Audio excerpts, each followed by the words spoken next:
Well, hello, everybody. Welcome to the show today. I've got a very special guest with me. It's somebody who I haven't really had a chance to speak a lot with, but I came across some of her content from while watching another friend of mine's channel, Nathaniel from Taurus Necros Productions. And I was really impressed at the conversation they were having. They have different viewpoints, but they were being very civil. And so I reached out to Claire. She runs a YouTube channel called Office of Secular Koranism. I hope I pronounced that right, but I'll let her introduce herself and get that all straight. And so she identifies as an agnostic, and she had some interesting views about how to run a more functional society. She referenced the seven Noahide laws, which I thought was interesting coming from an agnostic position. So I'm going to let Claire introduce herself, and then we're going to have a conversation where I wanted to compare my own seven pillars of ethics, which is a part of the book project that I'm working on for objective morality. And I want to compare that to the seven Noahide laws because there are some similarities there. I also wanted to ask Claire about her agnosticism and about where she gets these views, what secular Koranism even actually is, because I'm fairly unfamiliar with that term. So, Claire, why don't you introduce yourself to our audience, talk about your channel and what it is that you do? Thank you for having me. OE, is that how you prefer to be called? Yeah, it's OE? yeah, objective ethics is quite a mouthful. So people have just naturally been going down to OE, which it's all the same to me. Whatever is good for you. Right. And um, I particularly like the fact that you are interested in philosophy, and we can, cut straight to the chase to moral and political philosophy. And this is really what I'm interested in, how religion maintains a certain minimum standard of morality and um, influences the direction of our laws. And basically, in my view, as an agnostic, if you think of religion as being made up, then it's obviously made up to keep people on their toes and keep them being responsible married parents and not be divorcing each other under the rules of no fault divorce, and not being irresponsible parents. Um, and I think if you're going to take that cynical view of religion, then that is what religion is for. It is for frightening people in their 20s, men of fighting age and women of childbearing age, to sooner rather than later become married parents or suffer the consequences of not doing so.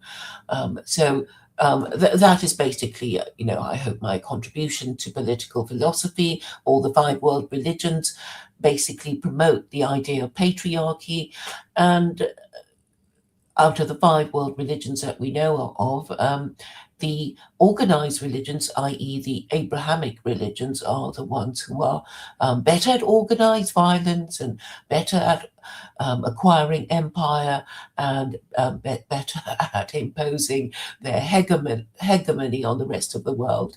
So it's just something that I noticed, with Westerners, that they're no longer interested in Western religions. They think Eastern religions might be more fun, but I'm just saying, just stick with your organized religion, because that was what made your empires great. I know your ruling classes are not so competent or honest, but I have a solution to that.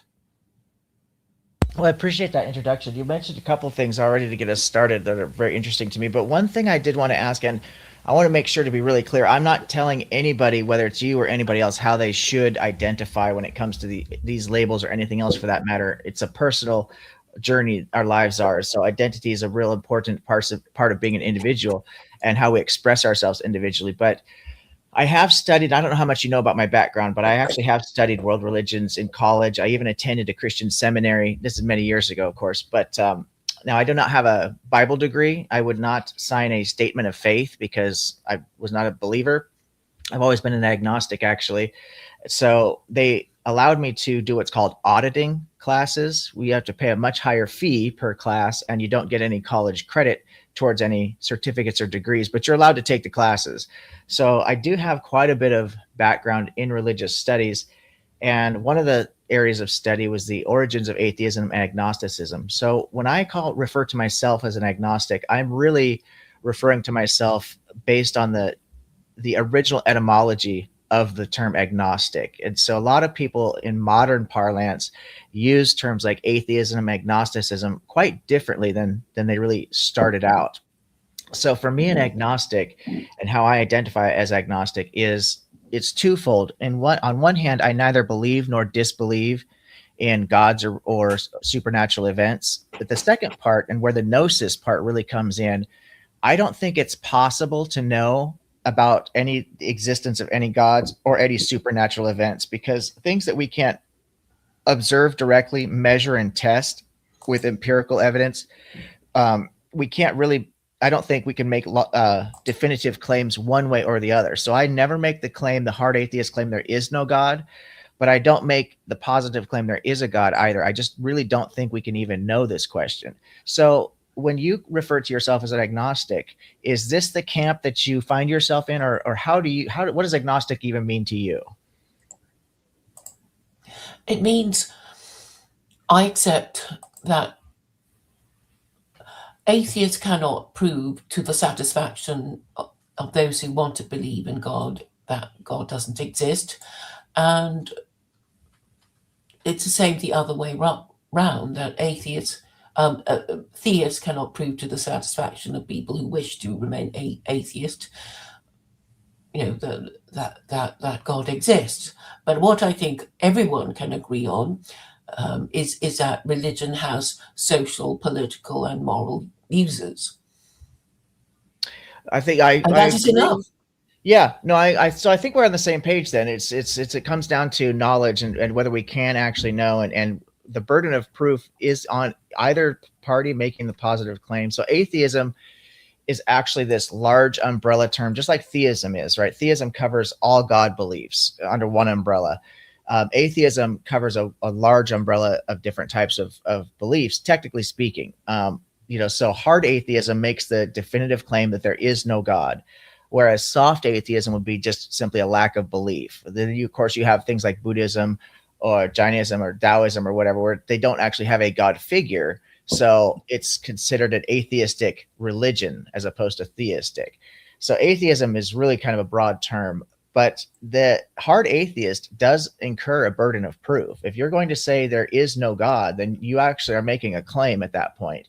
And of course, the theist is naturally incurring a burden of proof. If you're going to say there is a God, then you are incurring a burden of proof.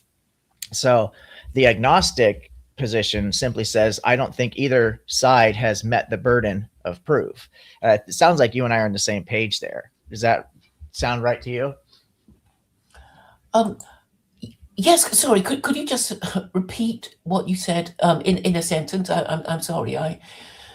Well, I think it comes down to burden of proof, and I think you and I both agree that neither the hard atheist nor the theist has satisfactorily met the burden of proof. And I don't think it's possible personally, but whether you think it's possible or not, I think we both agree that neither side has really definitively proven their case.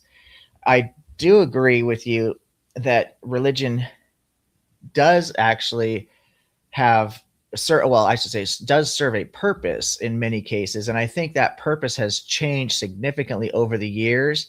And it goes both ways. I think there are many good, positive things about religion. Personally, I'm not an anti-theist. But I also think that religion has been used to justify terrible, terrible acts throughout history. So it definitely can be very useful for both good and bad, in my opinion. And one example, it's like a weapon or a knife, I suppose. I agree 100%. I agree 100%. Because a lot of people who follow my channel know I've spoken openly about it. My father was murdered when I was a child, and a lot of people have asked me, well, if you could get rid of all the guns in the world, would you do it? And my answer to that is, well, no, because that doesn't really solve the problem. If we took away all the guns, then people would just kill each other with something hatchets or else. knives or chainsaws or flamethrowers or whatever people have access to. That's not the issue, is the violence. So I figured if we could get rid of something, if we got rid of the violence, then the gun problem would take care of itself. And I see religion as being the same way.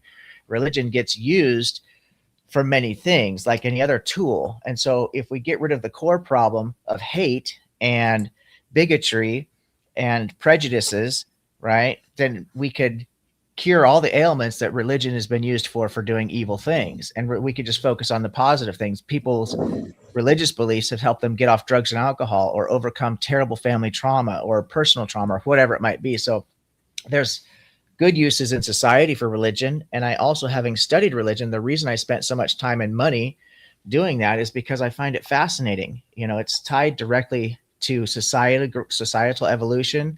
It's tied to culture. There's wisdom literature, there's poetry, there's a lot of beautiful things that you find in various religious texts. Yeah. But and so I think all religions, or certainly the 5 world religions that we've heard of, will have something to do with sex, violence, law, and war, and the acquisition of empire. Because, fundamentally, religion is a mode of human organization, organized under shared beliefs, values, and the agreement to obey certain laws.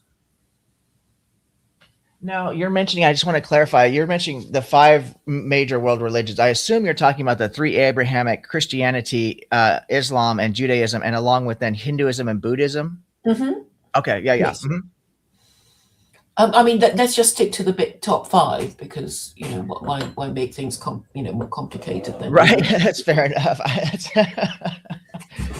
So now you did mention. Let's see. I'm trying to figure out what direction, because I really do want to talk about these 7 Noahide laws compared to my 7 pillars of ethics, because I did not actually use those as inspiration or reference for my own 7 pillars of ethics that I came up with. It just came as an evolution from the book project that I'm working on with my views on objective morality. But when I listed these side by side, I'm just like, wow, there's a lot of similarity there. So maybe we should just jump right into that. Actually, that probably would be the thing to do. Let me add this to the stage. Now, unfortunately, let me take poor Chris. It's so good to see you, by the way. I see you in the comments there, and I agree with you on that. Let's see. Let me add this. The writing is really small, so I don't even know if people in the chat and in the audience, if you can even read that or not. I apologize. I put this up last minute here as I was trying to scramble to get ready. I should have done a better job. But when you compare the 7 pillars of ethics, which I came up with, to the 7 Noahide laws, well, now this is found in the Quran, right? Mm-hmm. Okay. So, sorry, the Noahide laws, did you say? yes, It's actually found in the Talmud. the Talmud, the Jewish Talmud. Oh, okay. Okay. So Mm-hmm. now, is there a codified set of laws in the Quran? Well, the Islamic scholars would have, a list of, certain things. But for the Quran, it's quite easy, because, there are the commandments of Allah, and Allah is saying, do this and don't do that. And the same applies to God in the Torah. It's just the New Testament that presents a problem, because none of the authors are Jesus or God, and they don't say anything clearly. And this, I think, is a great source of trouble to Christians, trying to agree with each other on, what the laws are supposed to be. So is there? So, like, I guess what I'm confused, because that's one text. The 3 Abrahamic faiths, the one I know the best, because I went to a Christian Bible seminary, is Christianity, of course, and various denominations of that. But I'm somewhat familiar with Judaism, and then Islam is the one I'm least familiar with. So in the Hebrew Bible, we have the 613 Mosaic laws, right? Mm-hmm. And then the Christians tend to focus on the 10 commandments based on New Covenant theology. And so in the Quran, is there something that would be akin to that, where there's actually like a list of, thou shalt nots, or do they? Because I know that they borrow a lot from the Hebrew Bible. Mm-hmm. Obviously, they reject the New Testament. Yeah, so Muslims should have no problem agreeing with the Ten Commandments because they're all, in accordance with, um, Islamic thought and Muslim morality. But of course, the Sabbath, they would say, well, that's for Jews, and Jews would also say, well, the Sabbath is just for us, not Gentiles. And some of the more traditional Jews would actually try and make the Gentile break their Sabbath, because they're annoyed that Gentiles just took culturally appropriated their holy book and had a different interpretation to them. But as you know, Muslims have the five pillars of Islam, and there will be lists of other things. But yeah, it's codified in the sense that you will be able to find God saying do this and don't do that I've been in the interacting a Quran. lot with Muslims lately. I've been on various social media platforms, and I got onto a couple of where the majority of the people that I'm running into, and this might be because of the timing, because I tend to do this after work and I work late nights at the restaurant, and so it might just be the timing issue. People here in America are in bed where they should be, but so I talked to a lot of people from the Middle East, in particular, all the way from Iran to India, Bangladesh, Pakistan, Egypt, all over, some people in Africa even. So I've been in this, I've been meeting a lot of Muslims, and they've been telling me that I should read the Quran. And my understanding with the Quran is it's not written in order. And I don't know if I'm saying that very well, because of the Bible, for example, it's actually, it's the story is kind of laid out chronologically from Genesis all the way to Revelation. However, the books were written in a significantly different order than what they're presented, right? Yeah. So the Quran, it's my understanding is it's not actually written in a chronological order. So you have to really have somebody who knows a lot about it to kind of explain. If you just read it starting at the first page one and went all the way to the last page, you probably would be very confused, is what they're telling me. Is that true? Well, uh, I have heard it said that if you really want to read the Quran in an enjoyable way, start at the back where you have the shorter chapters. So you won't find it, so demanding of your concentration because you start from the beginning, the first chapter. It's all laws, it's all legalistic, and it might not be so much fun. But that's where all the laws are. So I guess that's why they're put at the front. Like, well, in order to understand Islam, these are the things Muslims are, supposed to do or not supposed to do. Um, but if you want, the shorter ones, they're at the back. Okay. Now, before I get into the specific seven Noahide Laws for the seven pillars of ethics, let me ask you about this because I meant to. Your title of your channel is Secular Koranism. So what Hmm. does that actually mean? I know what secular means, and I know what the Quran is, but when you put those words together, what actually is secular Quranism? It is a legal system designed to restore social conservatism, and by this I mean the patriarchy in the West, and and um, I'm doing this to restore the practice of marriage and family values and stable marriages and stable families. That's really the aim of it. I do, I do believe very much in personal autonomy. My entire ethical system from objective morality comes from the idea that all human beings are moral agents and they have an equal right to their freedom and well-being, which means women and men are equal in my worldview. All human beings are equal. Now, decisions and actions, this is not equal, right? We can judge various actions as being harmful, but as far as people at a basic level are all equal.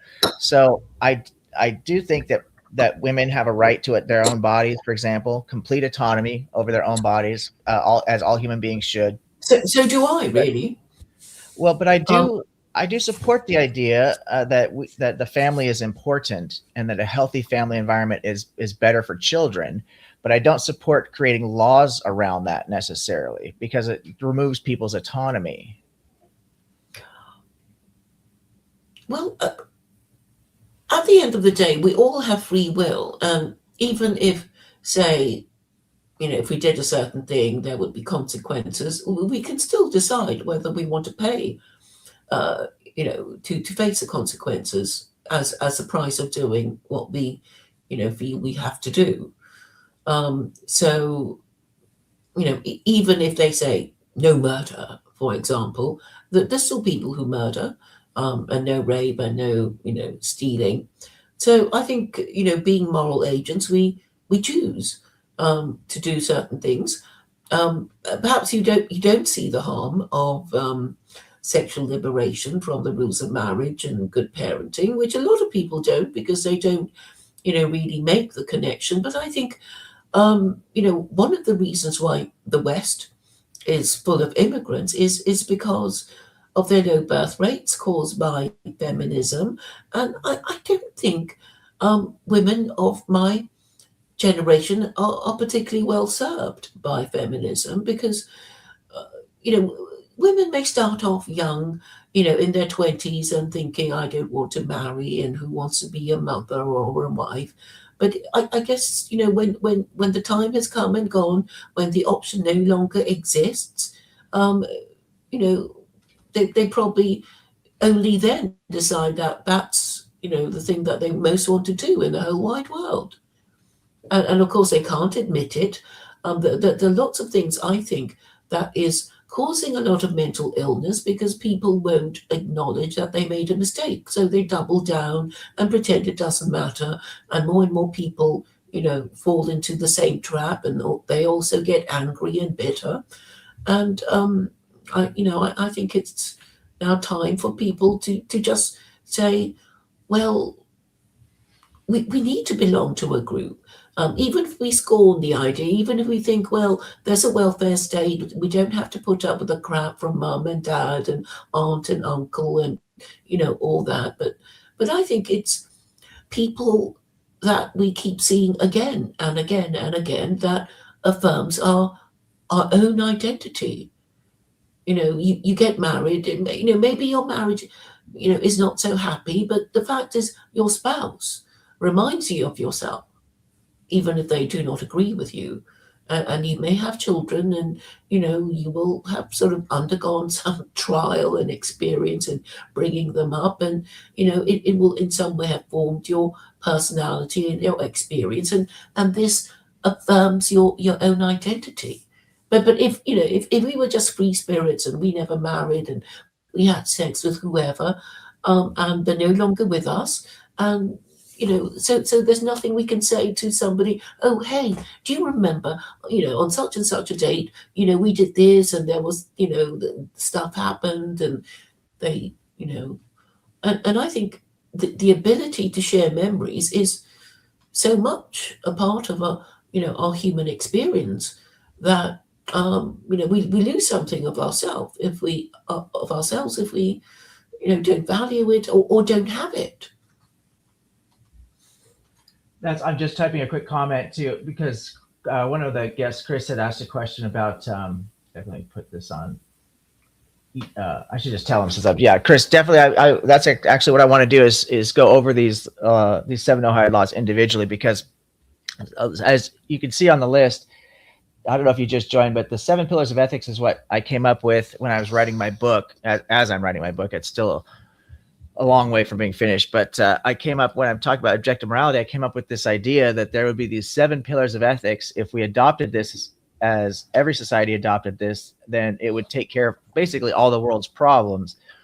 And Claire is a proponent of the 7 Noahide laws, at least that's my understanding. And you can see a lot of similarities there. And I do want to get into, because Claire identifies as an agnostic, so I wanted to get into some of these that I do see as being problematic. So the guests are asking about these laws, so maybe I should jump into that. But I do want to touch on what you said about the family, because I grew up in a lot of broken homes, ended up on the streets when I was a teenager, had a difficult time getting my shit together. And a lot of that was because of the adults around me that were just constantly fucking up my life. All the kids. I have so many stepbrothers and stepsisters from being adopted so many times. At one point, my legal last name was hyphenated 3 times. Mhm. So divorce, I could definitely relate to how divorce leads to so many other societal problems: elevated crime rates, poverty, low income situations, uneducated people, so on and so forth. So I do have a real problem with the effects of the broken family system.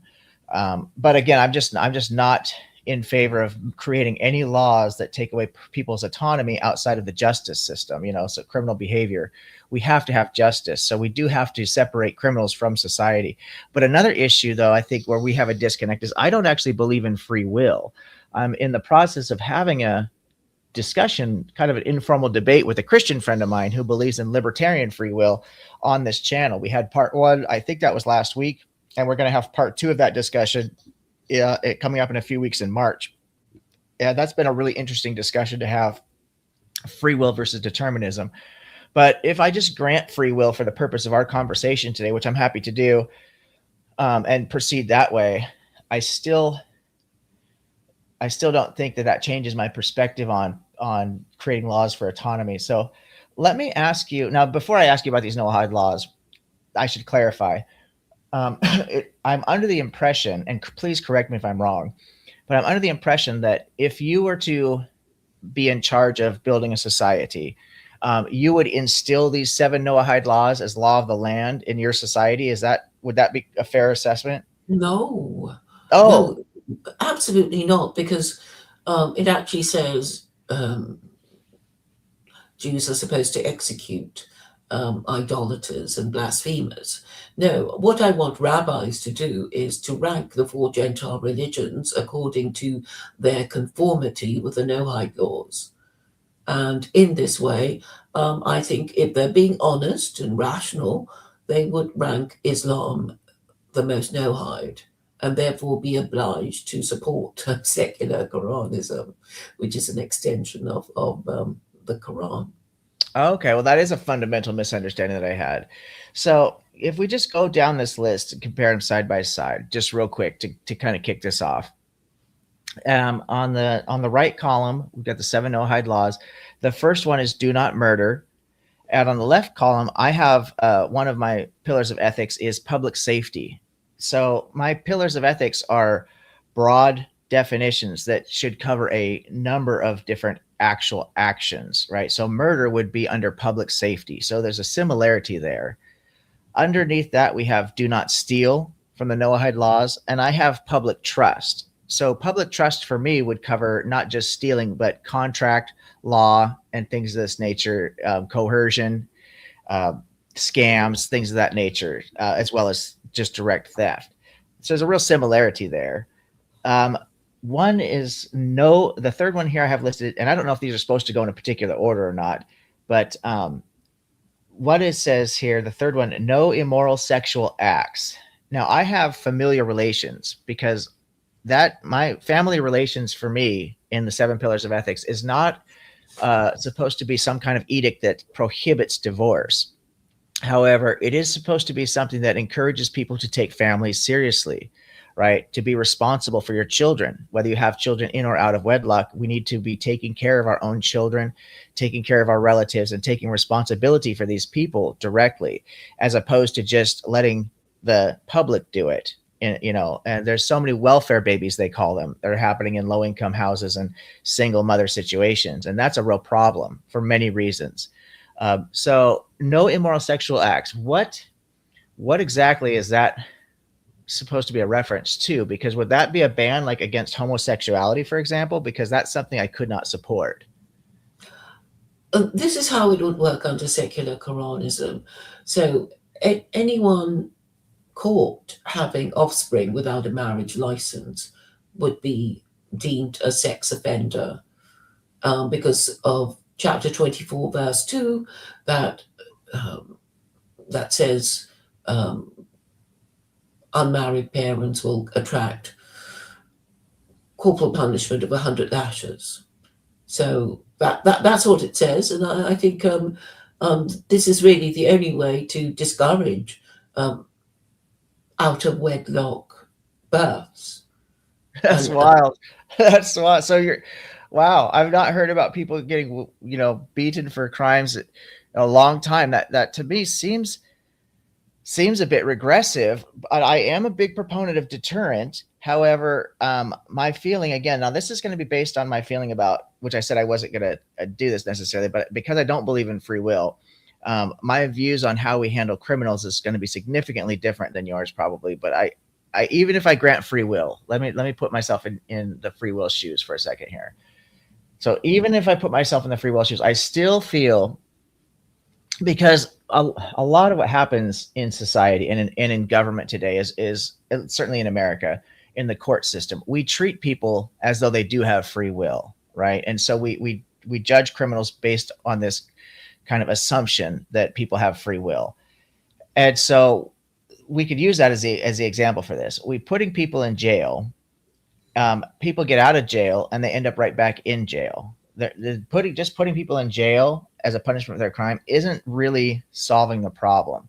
And to me, it seems like education and true reform is really the solution to slow down and to mitigate criminal behavior. You're never going to stop criminal behavior because of a number of factors. But if Well, we corporal can, punishment would be an alternative to incarceration.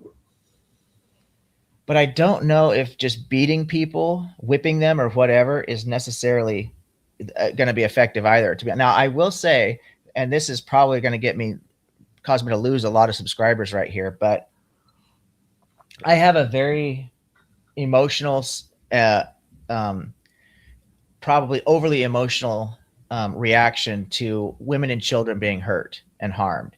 It really, really pisses me off. And so, if it were up to me, anybody who was caught doing bad things to children, especially in regards to a sexual nature, you know, man, I probably shouldn't even say this.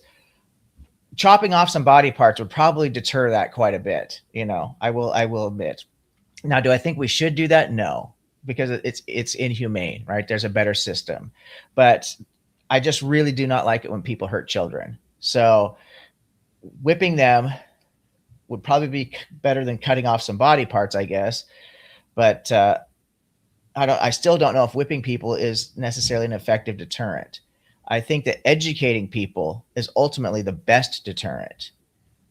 But Because look at the education system. I mean, people can't agree on, what children in schools should learn. So I suppose I'm saying that, education is basically telling people what the law is and you know, what's going to happen to them if they break it. But of course, that's after we agree on what the law is, and that's another mountain. But um, but anyway, even now we sort of know, what's legal and what's illegal, even as we all claim that the law is an ass and the justice system is corrupt and not producing any justice at all. But the, but the mechanism is still there. That laws are enforced. There are law enforcement officers. There are jails and courts and that sort of thing. Well, I do agree with in fact, that's one of the things that we do have similar on here as well. Is I actually have a justice system, and which to me means creating the laws, codifying the laws, so that everybody knows exactly what is expected and what the consequences will be, and having a court system. And in the Noahide laws, there's established courts and laws, so that one crosses over almost identically there. But when it comes to, and I don't want to just, I hate to use the word beat a dead horse as a pun here, but I don't want to just keep going over the same thing over and over. But I don't think, to me, it seems like psychology has shown us that using physical violence or physical punishment, if you don't want to think of it as violence or whatever, but using physical force on our children, for example, doesn't seem to be the best way to raise our children. And I think the same thing has been discovered when it comes to criminals. I mean, now we have to use a certain amount of physical force to apprehend and detain a criminal and to, force them into a jail cell or whatever, especially if they resist arrest. But that's a big difference from that than from whipping people or things of that nature. I just don't think, I think that violence breeds more violence. And is my feeling. And I think this has been borne out in psychology. And when I'm talking about educating people, I agree with you 100%, sister. I think the education system, certainly in America, is really bad. The public school system is so broken. But if we assume that we can fix the education system for the sake of argument, right? I think education is the way to deter crime. But when I'm talking about education when it comes to criminals is through rehabilitation, through counseling, through figuring out what is the mental disconnect that they're having that causes them to think that the crime they committed was the solution to their problems. Because They a thought lot they'd of get away with it. I mean, that's why any criminal commits a crime. They don't think they're going to be punished. They think they'll get away with it. And even if they don't get away with it, the actual punishment is not scary enough for, to stop them. Well, there is some truth to that. There is some truth to that. But I think that I think there's actually a lot, it goes a lot deeper than that. I think that people, for example, people steal most often because they lack resources to attain the things that they want. If we were But truly, some middle class people do it for the thrill of it. that's true. That's true. And that also comes from a broken mental condition, in my opinion. What is going to help a person lead a good life? See, this is something I talk about in my idea for objective morality. Is I believe that every human being wants to live a good life ultimately. The problem is that people don't understand what it takes to live this good life. So they chase things like drugs and alcohol or the adrenaline rush of stealing something for fun, fame, fortune, sex, whatever it might be that people are trying to strive for. To money is a big one, to live this good life. But none of those things are going to help a person actually attain self-respect. And self-respect is one of the key things that we must have in order to live a good life. If we don't have self-respect, we're lacking something we truly need. And so if we can show people what it takes to have self-respect and educate people in this way, I think that would solve a lot of the problems that you're talking about with crime. They call it steals for thrills type of a thing, right? So these crimes that people commit for the adrenaline rush, because there are other ways to get an adrenaline rush than stealing. Plenty of legal ways that you could get on a freaking roller coaster or something like that, whatever it might be. But but there's very few people that are stealing for fun. Most people who steal are stealing because they're poor. The significant majority of thieves, or because they have a drug habit they're trying to support, which again comes down to poverty. So if we could educate people, do a better job of showing them what it takes to live this good life and to attain true happiness by having self-respect. And you can't have self-respect if you're not respecting other people. So for me, that seems like the simplest solution. But But I, why don't they? Why don't they do the things that you've been proposing? well, because the world is so broken, and we're putting on. And you go onto YouTube, for example, and I'm trying to talk about respect and things like this, right? And there's other people who are trying to talk about more positive, ethical things to do with your time. Fitness. We've got a fitness brother who's in the chat right here talking about trying to bench 600 pounds. That's a great way to spend your time, is to exercise your body. But if you go onto YouTube, the channels that are getting the attention that channels like that are getting, where you're talking about philosophy or ethics and stuff, they're not really getting much attention. You go onto YouTube and what you're getting girls twerking, dudes pranking other people, kids acting stupid, whatever kind of nonsense the media is pumping out there. And people are are just gobbling it up. They're so broken mentally that they'd rather watch some girl twerking, which I don't even know, I just don't understand people. I don't understand society. But this is the kind of stuff that gets views, that gets clicks by the millions, whereas somebody who's actually trying to edify the world is struggling to get any attention in the quote unquote algorithm. Mm-hmm. So there's a broken system that we're all under. Yeah, I'm glad that we're, trying to work out the problems, even though we don't, particularly agree. But, it's all about knowing, what the rules are, and if it's different to what they should be, a way of resolving these areas of disagreement. And I'm saying that there is actually a very simple way of doing it. I mean, you may not agree, you may think it's too simplistic, but I think the problem is, I think everybody thinks that they know the solution to everything, and I try to say, well, God, if he exists, agrees with me because of the Quran, and then the Muslims, they would have to, well, they can't reject their own holy book, can they? And that's why I stick to the Quran and not and don't say, oh, these are just these rules that I cooked up. And actually, a lot of Islamophobes have said to me, your laws sound actually okay, but why did you have to call it Quranism? Because you're kind of spoiling your own market by saying it's from the Quran, because most people are incorrigible Islamophobes, and they're just going to hate you and hate it if you mention the Quran. But one of the things is, well, if I say, oh, these are my rules, I cooked them up yesterday, but they're just going to say, well, you're stupid and you're just a crazy lady and we're not listening to you. No, that's fair. I agree that like when I talk about the 7 pillars of ethics, nobody's going to give two flying whatever. Nobody cares what I have to say about ethics and morality, and for good reason, because who am I, right? But religion, when you have the threat of eternal punishment or the reward of an eternal paradise or whatever, allegedly behind your laws and your edicts and stuff like that, certainly it's going to carry a lot more influence and stuff like that. However, I would push back, having studied world religions. There's nothing. Now, granted, I will admit I have not read the Quran. I've read some excerpts from passages in this. I'm familiar with certain stories, but I've not read the Quran like I have the Bible. I know the Bible inside and out. And so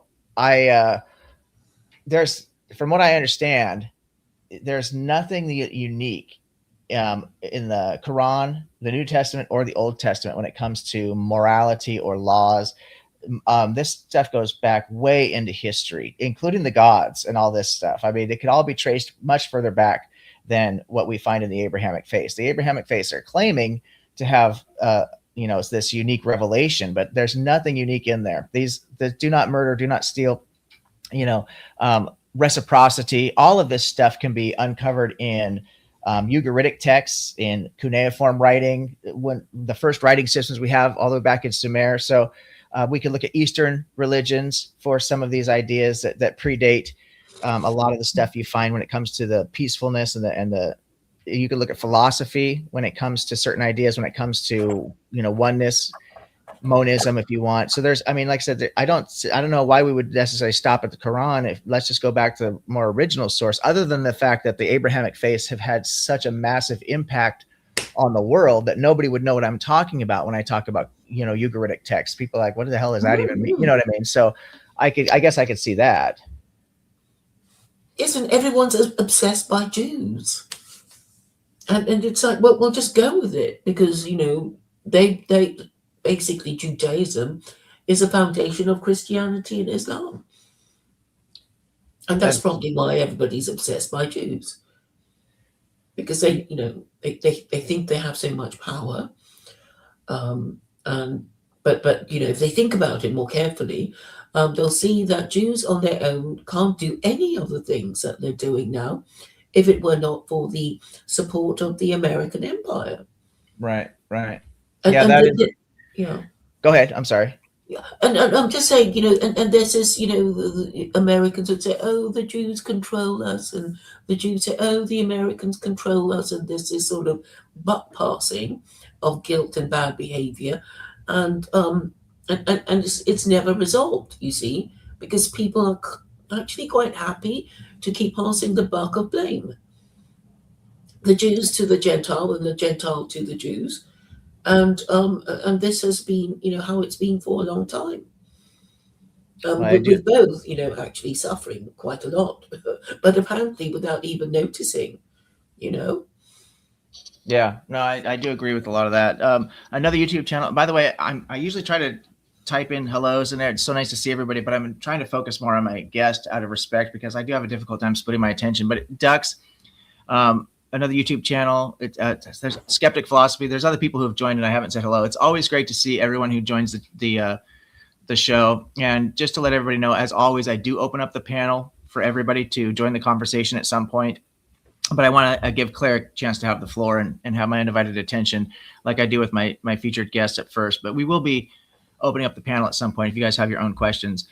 one comment that was made by another YouTube channel, which I think I want to address really quickly, he says that negative consequences in relation to justice could maybe be necessary. The problem is, if justice is giving people what they deserve in a negative sense, is that not potentially the same as vengeance? And so it is that would be a type of vengeance. So in my 7 pillars of ethics, the bottom one I have down here is virtue. And I get that from Aristotle and the golden mean of how we attain the virtues and how we even understand what the virtues are. So people ask me, well, if you're not a religious person, how do you know what's right and wrong? And I use this virtue concept. And Aristotle talked about the golden mean, which is the perfect place between having too much or too little, excess or deprivation, right? And so justice is that perfect medium between vengeance and unwarranted mercy. And you can find any virtue out just by figuring out what would the extreme on either end be, right? So courage is that perfect medium in between recklessness and fear, for example, right? So you could look at every situation in life and you can always figure out the virtue fairly easily in your own head just by figuring out, okay, if I went too much in one direction or too much in the other direction from the point that I'm at right now, where would that lead me? And we also have to remember that wisdom is considered the fundamental virtue. So without wisdom, you'll never really be able to understand any of the virtues. So I hope that addressed that question. So let me move to the next point on this. We talked about no immoral sexual acts. Having children out of wedlock being an immoral sexual act, that is an interesting. To me that's taking it a bit too far personally, but I do see the problem with having children out of wedlock. But again, I'm not willing to promote any type of, I don't know what else I'll call it, a type of slavery, basically telling people what they have to do with their bodies. I don't know, slavery might be too harsh of a term, but people have the right to their own autonomy. Maybe a woman wants to have a baby and doesn't want to have a husband, or maybe I don't know. So that should be her right to do that. If she's a responsible person, we shouldn't have any issues with that, I don't think. But do not eat a living animal. So I have environmental harmony, which to me means taking care of animals as well as the planet, that's one of the biggest issues I see on this Noahide list, is there's not a single mention of the environment or the planet. Now, granted, this is very old, so this is probably way before they were ever thinking about things like pollution and whatever else, obviously. Yeah. But you would think that they would still have a basic understanding of needing to restore their crops and restore the soil so that they could, revitalize the soil to continue to grow healthy crops. They need to rotate crops, how the weather plays a factor in their harvests and things of this nature. So I'm surprised there isn't any kind of mention about the planet. So are we concerned at all about the planet and the environment? Do we take personal responsibility according to secular Koranism for the actual environment? Well, the banning of usury would actually help address a problem of waste, because waste is harmful to the environment. I mean, fashion is very wasteful. People, make a lot of clothes. They don't. They just want, a new set of clothes because they just want it, not because their old clothes are worn down and they can't wear them anymore. It's like, well, it's a spring season, we that's a new look and I've got to have it. So actually, fashion and consumerism is enormously wasteful, and it's all geared to frivolity and buying things you don't need with money you don't have, and getting into debt and not really thinking about it carefully.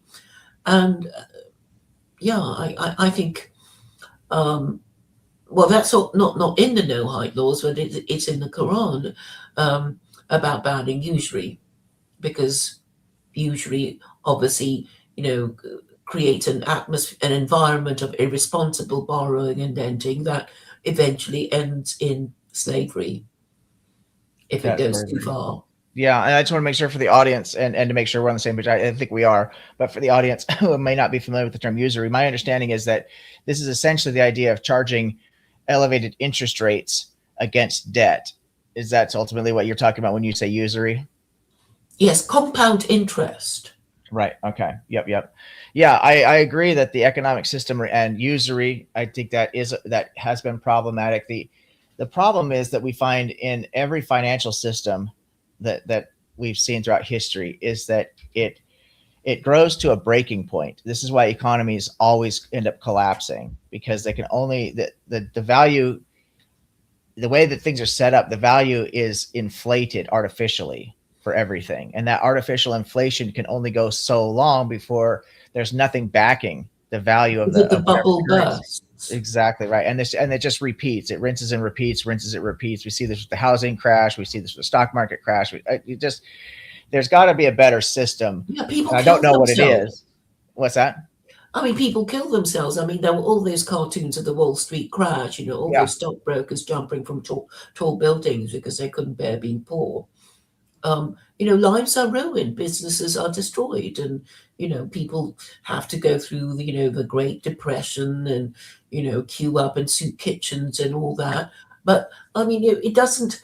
I think it's basically addictive behavior, in a way, because usually it's the ability to create money out of nothing. Right. And we always want stuff. So shaking the money tree for money now and pay later is irresistible to ordinary people and to governments with imperial wars to finance. And I'm afraid America is the biggest empire in the world. And um, maybe the reason why it's been so aggressive now is that it's trying to get, because it can't make the things anymore, so it has to go and get other people's oil. I mean, it could buy the oil, but it chooses not to. But there are certain dangers in you know well, invading other countries, because every war is a gamble, and you might lose more than the war or the particular battle.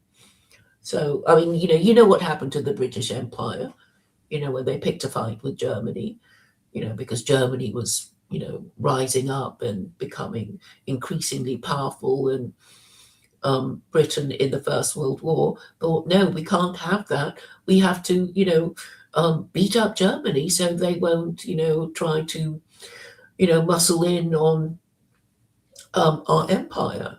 I know it was all dressed up, with, you know, in saying that the British were defending Belgian neutrality and all that.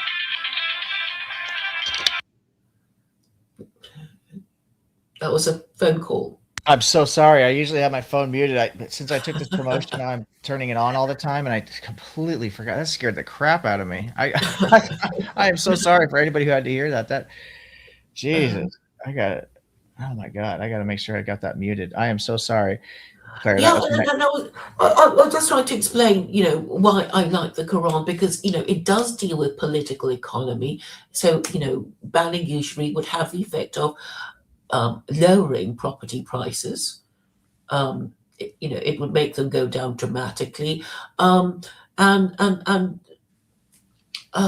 what else? It would regulate gender relations. It would regulate consumer relations, and most importantly, international relations.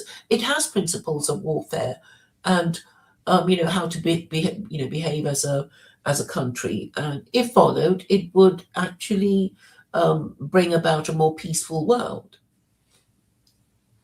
So, so, Well, so that's why I like it. I know probably Americans have other ideas, but maybe they're tired of war too. I get the impression that MAGA was about Americans saying, "Well, no more neocon wars," and then they vote for a president who's sort of rolling on with World War III. So I think he must be very dismayed and disappointed with how things are turning out. yeah, I can't get a read on Trump, to be honest with you. He seems like some of the stuff he says is just insane. I mean, there's just no way around it. Absolutely insane, completely detached from reality. But there's other things that he talks about that at face value seem fairly reasonable, I supported him, though. but well, yeah, he's I don't know. The guy is just, I'm not sure if he's bipolar or he's got such a hidden agenda They Or still maybe keep he's been phase. threatened It the could whole that could be. I time. don't even know if the president is in charge in this country, to be honest with you. I mean, we saw it with Biden. It would seem pretty clear that he was not calling the shots. I mean, he didn't even know where he was half the time. It was clear he had this looking, this lost look in his eyes. Like, I felt so bad for the poor guy because he was not with it mentally. Did not have his mental facilities. He fell down going upstairs. How do you fall down going upstairs? I've never downstairs. I get you got gravity working against you, and what, but he falls down going upstairs. This is just so, that was so Going up embarrassing. that plane. Yes, that was so embarrassing. He's falling off of bicycles. He's just, every time you see him on the news, he's falling down somewhere, and I thought, God, this is horrible. What? No wonder Putin is like, decided to attack Ukraine. I mean, we Biden in charge. But at any rate, when it comes to Trump, as an independent centrist, I'm not really well informed with what happens in politics. I will admit I'm very ignorant about a lot of issues because whenever I turn on the news, whether it's left wing or right wing media, I end up getting pissed off. I think they're both crazy. To me, it seems like in this country, it's TDS, which stands for Trump Derangement Syndrome, versus MAGA, Make America Great Again. They're just on two opposite sides of the aisle. Neither side is really connected to reality, in my opinion, for one reason or the other. And they want to make no compromises.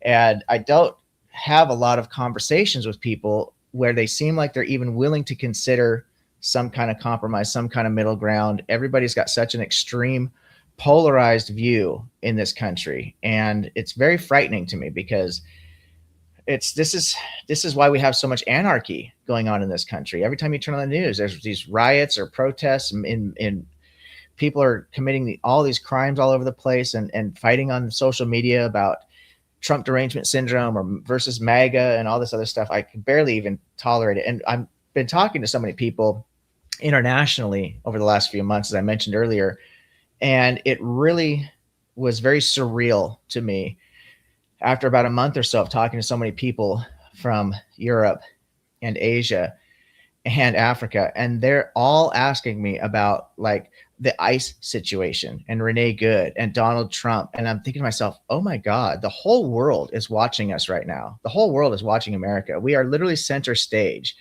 And it's very frightening because I don't think we're putting our best foot forward, and everybody's watching. They're paying attention to what's America doing. And why are you doing it? I mean, that's one of the things that people are asking. And I listen to these political commentators, and they're saying, we don't even know. I don't have a degree in psychology. I can't work out why the president is doing what he's doing. But historically, all presidents campaign in peace and say they're going to end this and that war. And when they're in the White House, it's like war, war, war. Carry on, carry on. And so, there must be some kind of, presidential virus in a White House that gets hold of the president's brain and makes him forget all the, things that he said about no more war. Right. Well, I mean, that seems to, there's a definite pattern of behavior there. Bionic Latino. He's such a nice gentleman. I've spoke with him a few times. And his name's Chris also. I've got a couple Chris's that follow the channel, and he's graciously offered. He says, OE, we're going to have to get you up to speed with what you're detaching yourself from.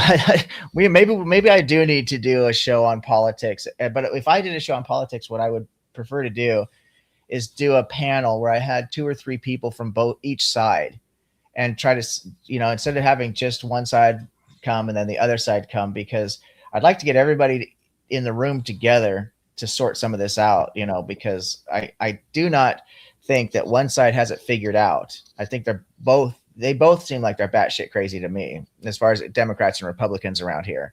That would be a great idea. I mean, I hope you do that, because there are just so many words that everybody thinks, oh, I know what that means. And all the time they're talking, at cross purposes with another person who thinks that the same word means the same thing to the other person.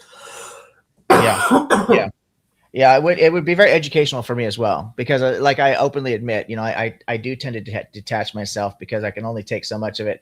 The last time I actually voted, I voted for Obama, and I will totally admit that I did it as a type of virtue signaling, I guess. I was so proud of the fact that we were going to have potentially our first black president, and I really wanted to be a part of that. And Obama turned out to be such a disaster in so many ways. I was so disappointed in the way that whole thing turned out. He was a great actor, Oh his my God! crying. I And mean, so I I said, supported him, that's it. I but said, yeah, if but we get John a McCain was just so awful. Like, it was almost deliberate. well, Why that's did the they? other issue that it Because he comes was to so awful politics. that Obama had to win. No, well, that's the problem, and that's the problem I have with Trump's situation is that as much as I really have a hard time, and I try to be positive. I know I'm bashing Biden, I'm bashing Obama. I actually do try to be positive about people, the president, and try to be somewhat loyal to my country and stuff like that. But if you take Trump aside, set Trump aside, the alternative would have been Kamala Harris and Tim Walz. There's nobody in this universe that can convince me that that would have been a good thing for America either. There's nobody in this universe that can convince me that would have been good for America. And that's the problem we have. We don't have a good independent third option. We've got two idiots fighting each other for the title. And it just I can't stand to be a part of it. But I am in America and I should be active about trying to improve things. And I try to do it with this YouTube channel by bringing people together. But my vote should, I don't know. I need to bring people on this panel and do a political show one of these days. I think that would be a good idea. It'd Yeah, probably be a bloodbath, but but that draws in the viewers and gives you clicks and stuff. But I just wanted to say today is actually the birthday of George Washington, and I've been trying for ages to get Americans to read the farewell speech of George Washington, but I haven't been successful. The people who read it say, so what? And I'm saying, but haven't you ignored all his advice? And they said, oh, well, that was a long time ago and stuff like that. And, I think it's very sad that, so much of his advice has been ignored. And when I try to get people to, read it or listen to it, they say, oh, I fell asleep listening to, a speech read on YouTube, by him, or the sentences are too long and, a bit, the language is archaic. So I haven't got very far. But I hope if you do start a political stream, maybe we could, together read it. I appreciate the suggestion. You'd definitely be invited, and in fact, it's an open invitation to anybody. If people want to do that, I would be willing to host a conversation about politics. I have no problem doing that. And so, yeah, maybe I'll reach out to the community here, and maybe I'll even post some things on my other social media accounts and see if I can get. The thing is, if I do it, I really do want to have 2, maybe 3 people from each side of the aisle together, because I don't want to just get a one-sided deal, because I have so many friends from both sides of the aisle. I could get a bunch of conservatives up here, I could get a bunch of liberals up here, and I don't want to do that. I want to have a fairly balanced situation so that people could push back on each other's ideas, and try to maintain some kind of civility to it. But if I've been able to do it talking about religion, which I have thus far, and the few political conversations I've had here, I think it can be done. It's on the ionus of each individual to remember what I always talk about is that we're all equals. We're all human beings at the end of the day. But that's for another time, I guess. So I apologize. I kind of derailed us here for a little bit. We're almost to the end of this list. And then I have people who are asking to join the panel. So we'll try to get to that as well. But so we have the 2 that I have the biggest issue with on these Noahide laws, because I think in so many ways, actually, I don't want to skip past this part here. This do not eat a living animal. So when I have environmental harmony, I believe that we should be kind to animals. I know I talked about the environment a little bit, but I think that animal cruelty is something that's absolutely horrific. Some of the things I see, and I see this a lot in other cultures. I used to live down in San Diego, California, and I partied in Mexico all the time, especially at Tijuana, for those who probably don't know TJ. But so I've seen a lot of interesting stuff down there. Cockfights, dog fights, all kinds of just horrific things, that I just can't imagine human beings would want to be a part of or find entertaining. And, it happens in America too. It's illegal as hell, but there are underground. In fact, there was that famous football player, Michael Vick, I believe it was, if I'm remembering correctly, who got convicted of something with dog fighting, if I recall. I'm not trying to slander if that's the wrong name. I could be completely wrong. For some reason, I feel like there was something involving a famous athlete, football player with dog fighting, but I might be mistaken about that. So I apologize to Michael Vick if I got that wrong. But at any rate, so protecting animals, um, you know, prohibiting animal cruelty, I'm absolutely in support of that. The next one, we have the establish the courts. We both talked about that. I said the justice system. So we're down to the last two, and these are the two that I have the biggest issue with, because you've got, they seem really to be one and the same: do not curse God and no false idols. I do not see how we can actually justify making laws around this. And there have been in the past, and there are even today, theocracies. Most of them are Muslim, actually, with Islam. But there is one Catholic theocracy left in the world. I believe Vatican City is still Catholic, and it's still run on a theocracy. But every other theocracy that I'm aware of is Muslim. So they may have laws in place about false idols and things of that nature. I'm sure that's a prohibition within the Quran, isn't it? Actually, blasphemy isn't mentioned at all in the Quran, Oh. and I mean the most it's the closest it gets to blasphemy is advising Muslims not to be rude about the idols of the idolaters, in case the idolaters curse Allah and upset these Muslims who are trying to, you know, invite these idolaters to Islam.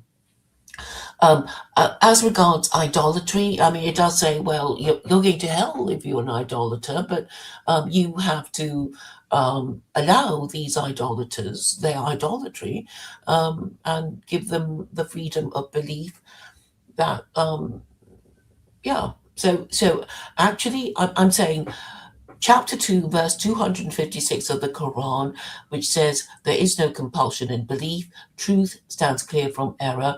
I'm saying it supports the First Amendment. I mean, not that you would know this judging by how these Islamic scholars in Muslim countries behave, but you know, this is a verse they cannot deny. And I'm sure that Thomas Jefferson, when he ordered the Quran, when he was still a law student, did read this verse and took it on board. And I that's why agree. we have the First Amendment. Yeah, I agree with you. I think, and I think the First Amendment is extremely important. I was absolutely blown away when I heard Nathaniel. Give me 1 second. My coffee went down the wrong pipe. I'm trying not to cough, but oh my goodness, I can barely breathe. Nathaniel, and I'm not trying to throw shade on the brother, especially when he's not here to defend himself, you know, but he speaks openly about it. He's posted videos on his YouTube channel. So I guess it comes with the territory of doing that. But he has spoken out against the First Amendment as one of the things he talks about. And I can't believe anybody in America would be against the First Amendment. I mean, that gives him. Yeah, I told him it's sedition.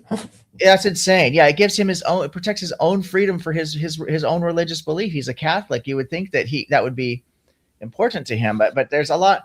The First Amendment covers actually quite a bit. You know, a lot of people don't realize when they start looking at this stuff, but there's the right to petition the government, I believe, is part of the First Amendment. I'm not wording it exact word for word, but there's something about petitioning the government's in there. Freedom of speech, freedom of religion, all that's in there. So it covers a lot. And maybe he might just have certain specific issues, but I do believe in free speech. I think it's extremely important. And I agree with what you said about allowing quote unquote idolaters to be idolaters or whatever, because I don't think we should be restricting people from their beliefs, so to speak. You know, it is, as long as they're not acting on them in a harmful way, because people need to have that freedom. But so when I talk about bringing people together and commonality and all being equal and stuff like that, my goal is not to get everybody to agree on everything. In fact, I've tried to speak out against that so people really understand. I think diversity is extremely important, and it's also a very beautiful thing. It can be, anyway. It should be. So we want people to have different ideas. We want to encourage people to have unique cultures, different art, music, entertainment, politics, even, so we can compare one system to another system and see what is better. You know, so I do think diversity is important. I don't want one world order. So I'm not against religious countries or people having different religions or whatever, or different views. In fact, I actually am in support of the freedom to do that. And I do agree with you about what you said at the very beginning of this conversation about the importance of communities, right? Smaller, tight knit communities. But I don't support the idea of us versus them per se. You could enjoy your own communities, but you have to remember that your community is ultimately made up of individuals. Individuals are people, and all people are equal. So that's my own approach. So I have virtue, as I mentioned already, down at the bottom of my list. I have no need for the no false idols or the do not curse God laws. They just don't apply in my system. I don't think any secular system needs anything like that. But it is interesting how there are quite a few similarities between these two lists. So let me give you the opportunity, Claire. So looking at my own seven pillars of ethics, your own critique, criticisms, constructive, positive, negative. What do you think about what I've come up with?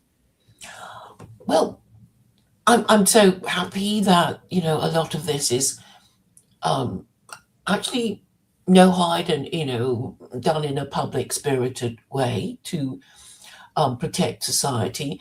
I would say the difference between the Noahide laws and your set of your list of words is that the Noahide laws are um, issued as commandments or prohibitions. So it's saying, do this and don't do that. And this makes it clear. Even if people are going to, argue about, oh, murder. Isn't it murder when somebody is executed? Isn't it murder when you kill somebody in the battlefield? And and what is sexual immorality? How long is a piece of string and all that kind of thing. But at least you get the idea that you're supposed to be doing stuff and not supposed to be doing other stuff, and this kind of makes the whole thing easier to understand, and that I think is why the Noahide laws and the commandments are framed in as commands. Yeah, people do need structure, which is kind of unfortunate that people don't seem to be able.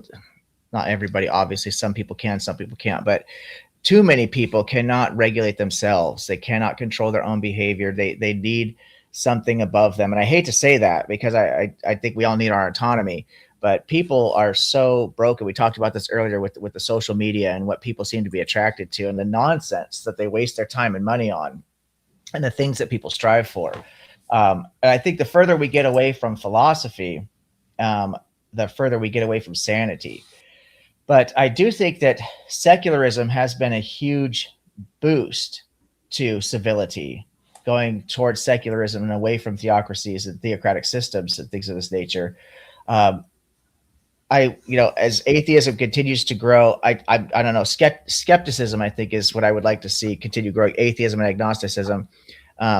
But people do need to have a moral system, some kind of moral system in place, some kind of legal system in place.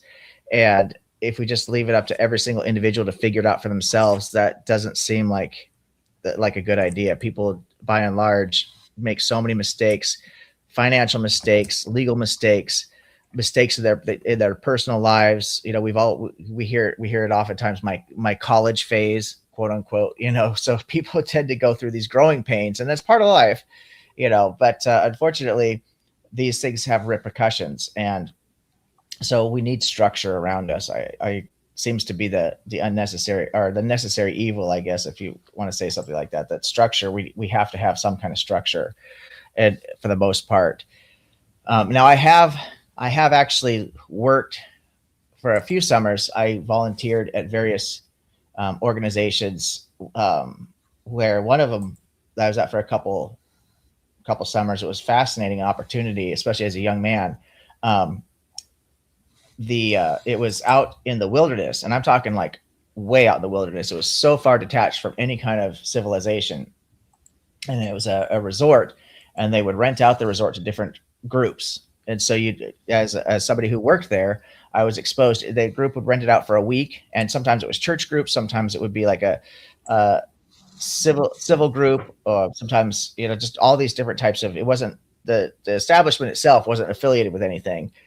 And it was really interesting because the group of people, and I'm talking, this is like extremely remote, way up, almost on the border of Canada and Washington, up above Lake Chelan. And for anybody who might know where that is, but at any rate, it was so remote, so that the village would shut down during the harshest times of winter because you couldn't even access it. It was really tough. We had to provide our own power, own food, things of this nature, store up for these severe months, the severe weather months. But we still had people up there, and you build this community, this very, very tight community. And it was really interesting dynamic compared to what it's like being in a social group in the city.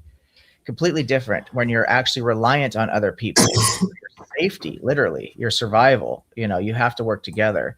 So the comforts of being in the city, the comforts of being in civilization allow people too much freedom to start chasing, like you were talking about, the frivolous things that provide no real satisfaction, no lasting joy, the fashion and the other things you mentioned. And that's what it does tend to lead to. In ancient history, people's time was spent, the majority of it, in survival mode. You know what I mean? Because they didn't have mass transportation. They didn't have cars where they could rapid transportation. They could just go to and fro. They didn't have grocery stores to just go get their food at. Everything had to be obtained through hard work. And so the majority of your energy was spent just in survival mode, and it keeps you so busy that you don't have time for so much of the frivolous stuff. And the more we've gotten, technology has advanced, it gives us so much of our time back. And it turns out that people would like to invest so much of this time twerking on the internet or whatever the fuck they're doing. And it's really unfortunate what the human condition has shown itself to be. But it is what it is, I guess. So I can't think of any other specific questions. I mean, there's so much I could talk to you about with. I've really enjoyed having you on the show. You're very well articulated. I can tell you've got a lot of information that you could share. We have some fundamental disagreements, I think, which is perfectly fine. But at the end of the day, it's been an absolute pleasure having you share your ideas. I'm grateful for you to stop by. So do you mind if I open up the panel for people to join? Yeah, go ahead. Okay, Please let me do. give you a chance. I need to actually step away for just a quick second and heat up my coffee. So what I'll do here is I'm going to post the link in the chat first, just to get that started. Why is it not giving me the option to do this?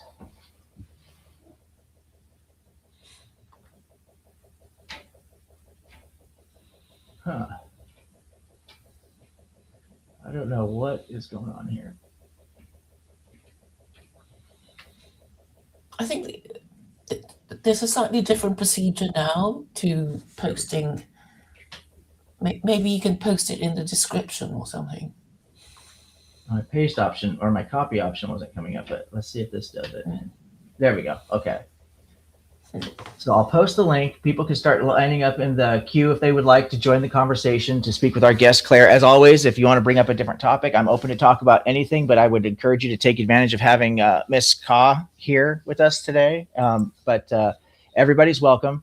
I'm going to step away and get my coffee really quick. I'll be gone for about 30 seconds or so. And while I do that, Claire, let me give you the floor and any closing words as far as our discussion, anything you want to, talk about or whatever. And I'll be right back and I'll let people in. Sure. Thank you, OE, for giving me the chance to show my wares. I think the American people are the most important people in the world because only the American people are, in theory, capable of doing something about their government.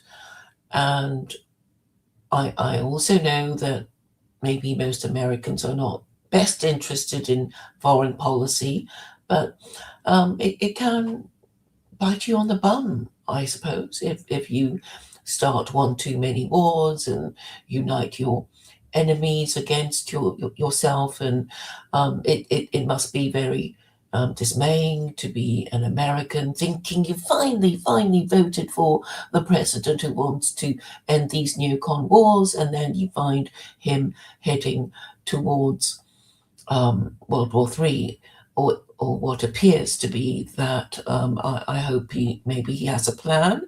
I did support Trump because I thought he's, he seems to be some kind of catalyst. He's going to get something done because he's, such a big figure. But there is something, very scary about how presidents are not allowed to have their own foreign policy because it seems to be decided by somebody else whose names are not known. And talking about empires, I do think that the British Empire itself also crashed and burned because it started one too many wars. And this is kind of what happens to empires, in that they, well, live by the sword, die by the sword. But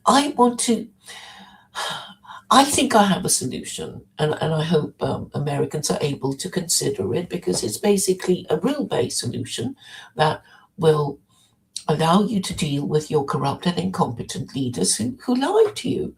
How can you deal with the problem of, you voted for what you thought was the anti-war president, and he just carries on with his, with more war.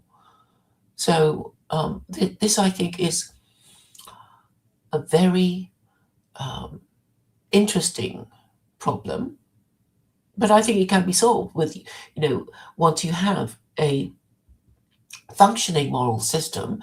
And a functioning moral system is basically, shared beliefs, shared values, and agreed rules. And that's why we still talk about things like the Ten Commandments, even if we're not Christian or Jewish or whatever, because we want to think that there are certain laws that we can agree are, that any honest and decent person can agree on, and that would be the 7 Noahide Laws, which are framed in a way that is, meant to be uncontroversial. I see Robert is here. Yeah, that was great. Thank you so much for filling the airtime while I had to get my coffee. And it looks like we got more people joining the. Give me a second to let me get. How's it going? Okay, so yeah, go ahead and we'll go around the room, guys. I'll give each of you a chance to introduce yourselves. Robert, he was in here first. That's Skeptic Philosophy, a friend of mine. Go ahead, Robert. Introduce yourself, your channel, whatever you want, and then we'll let Chris introduce himself, and then Robert, I'll let you have the first question. Hey, I'm Robert from Skeptic Philosophy. I've actually chatted with Claire a little bit on Discord. She's reached out to me, and I believe on my YouTube channel, to get an interview. I kind of pushed it off because I wanted to read a little more on her blog thing that I actually put up inside of the private chat, and I encourage you to post it in the public chat. I personally think that Claire is a wolf in sheep's clothing, and that she's completely misrepresenting her position the entire way. I just want to say that in advance. I think that her position is pro-racism, pro-sexism, pro-homophobic. I think it is for controlling. It's for pro-slavery. It's in her manifesto. I think that they want race division into 6 different divisions of race. I think she's against free speech, and she's against so many different things that if you can imagine the enemy of whatever your greatest conceivable enemy is, of white nationalism, of anything else, she is that personified by 10. And what she is doing, instead of representing what she actually believes, is she's giving you this cookie cutter, palatable version of what she believes. And you should read her blog spot and read her manifesto. I think that you have let a wolf come in under sheep clothing. But with that, I'll yield. All right. Well, before we continue on, I'm definitely going to give Claire a chance to respond to that. That definitely laying all your cards out on the table. I was just looking for a quick introduction before we kind of got into it, but. Since you unloaded all that, before I get to the two, no, you're all right, brother. Before you get to the two Chris's, and we're all welcome to speak honestly and openly here, but I want to make sure that we are very respectful. But again, everyone's welcome to be honest and direct. But just remember, I don't want any name calling, bigotry, things of this nature. And I'm not saying you're doing that, Robert. I just want to make sure that just establish for moving forward that we are going to treat each other with decency. So, Claire, did you want to address what Robert said? That's only fair. Yeah, I mean, there's such a huge list, and I'm not sure if Robert. I thought you said you'd like to have me on your channel, so we can address that when I get onto your channel. I really don't think I'm as bad as you want to paint me.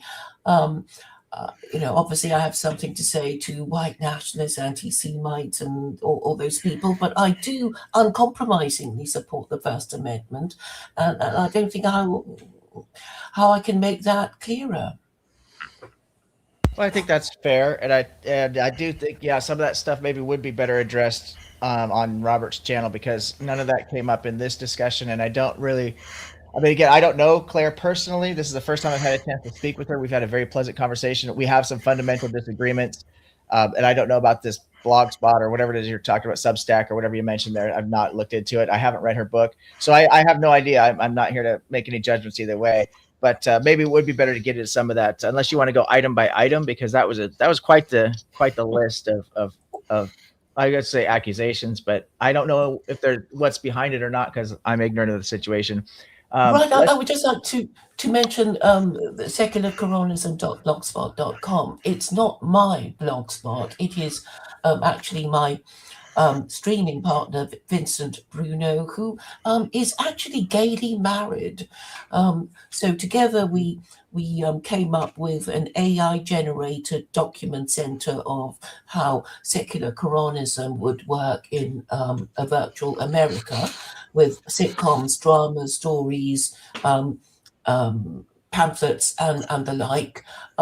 So I hope you will read it. It's kind of short and probably, more fun than my book because of all these scenarios. I mean, I had great fun with Vincent Bruno making it, and if you look on my YouTube channel, you will actually find. Listen, you'll be able to find us actually, generating the documents and talking about the stuff. So yes, please go there and also listen to us actually coming up with these documents. Thank you. Yeah, I definitely encourage people to do their own research in every area of life. To be honest with you, taking anyone's word, including my word, for anything is not a good idea. We can have conversations and share ideas, but ultimately, everyone has a responsibility to do their own due diligence.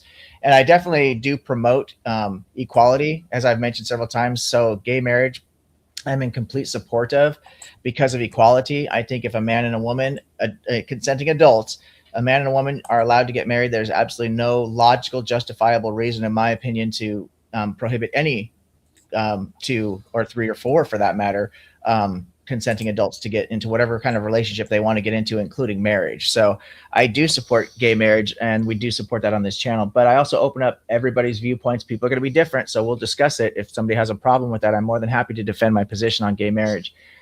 Chris, Bionic Latino, I think you were the first Chris in the room. You want to, since I guess we're just going to go straight into your questions as well as introductions. So why don't you have the floor for a second and introduce yourself and whatever projects you're working on. And well, first of all, like some people have been complaining about my audio. So do I sound okay?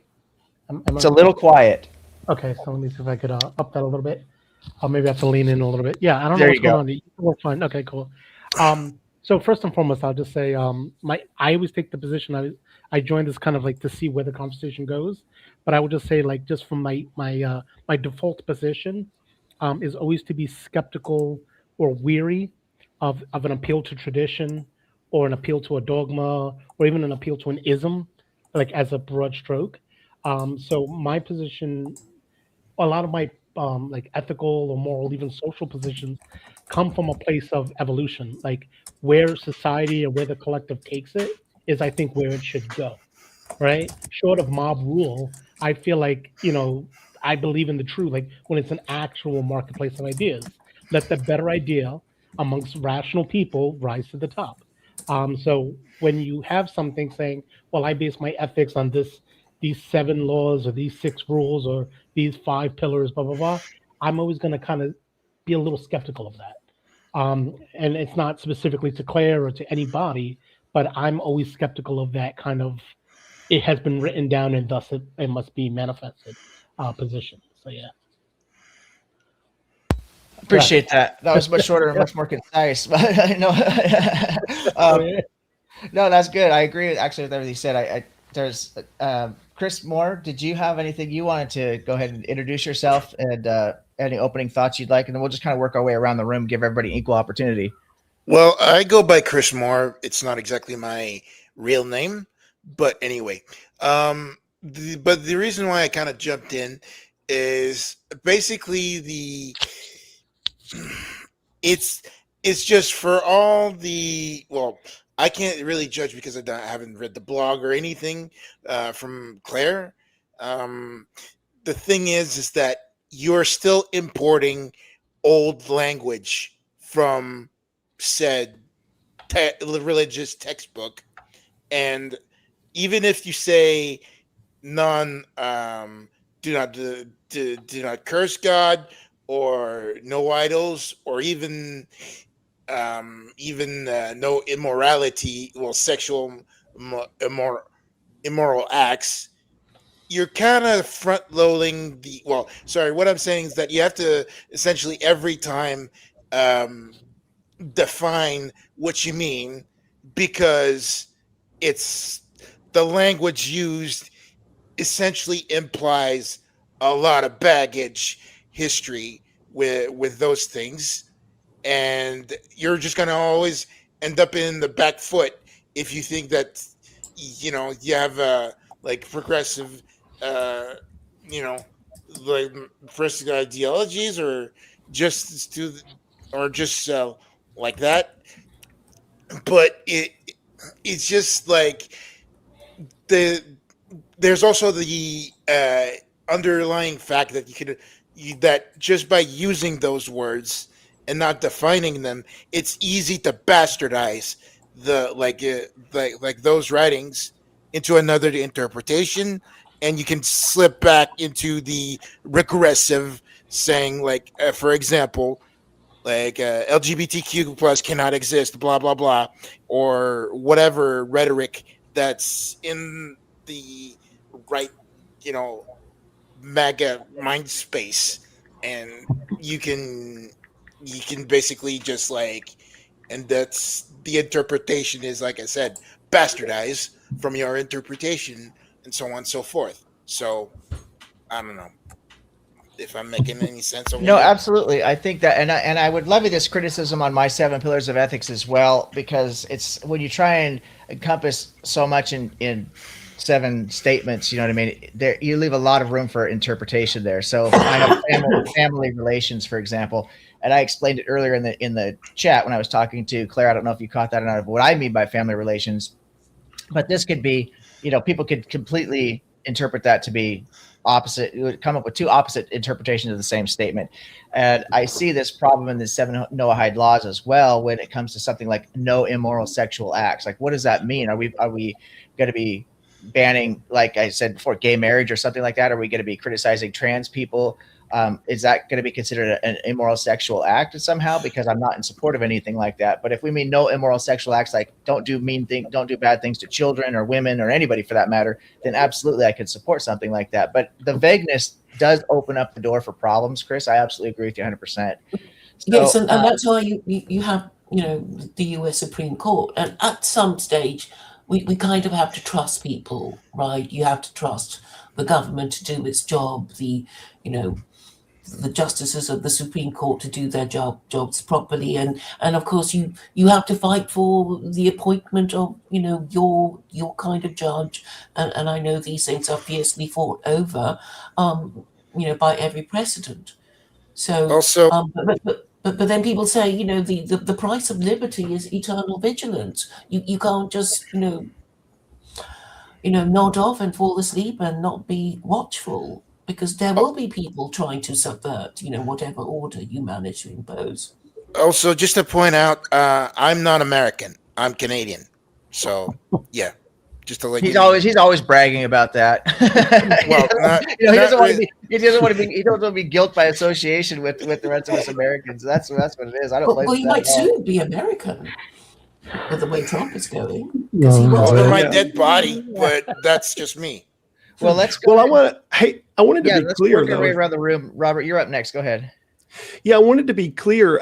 If you don't support this that you sent me and you completely disavow it, then I don't have a problem with it. But there's not one page, not one chapter, not one article that I don't think is unbelievably immoral and horrific. I encourage everyone to read this, the section about government owning slaves, owning the poor people. I mean, if you didn't read it and you produce it and it's got your name underneath it, I'm sorry, but that's not an us problem. But it says Claire Khaw right underneath it, and you sent it to me. Yeah, I'd love it on the screen.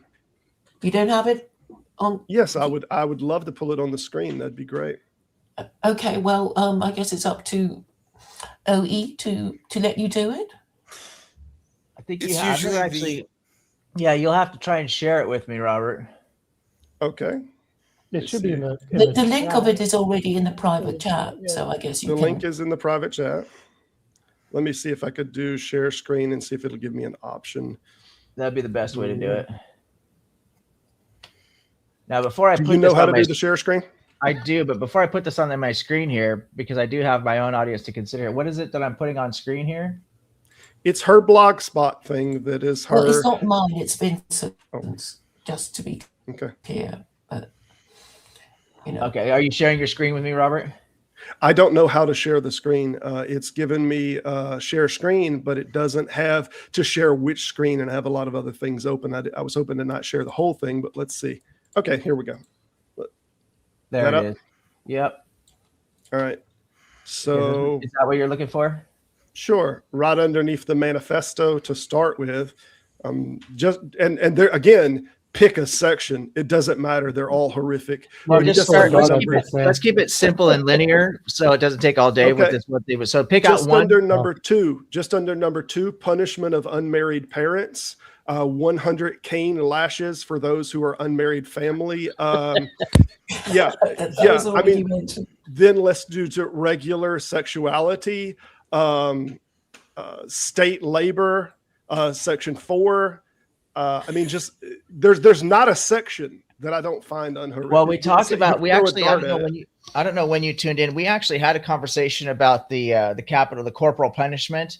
Claire and I have a fundamental disagreement there, but we did touch on that already for the children out of wedlock.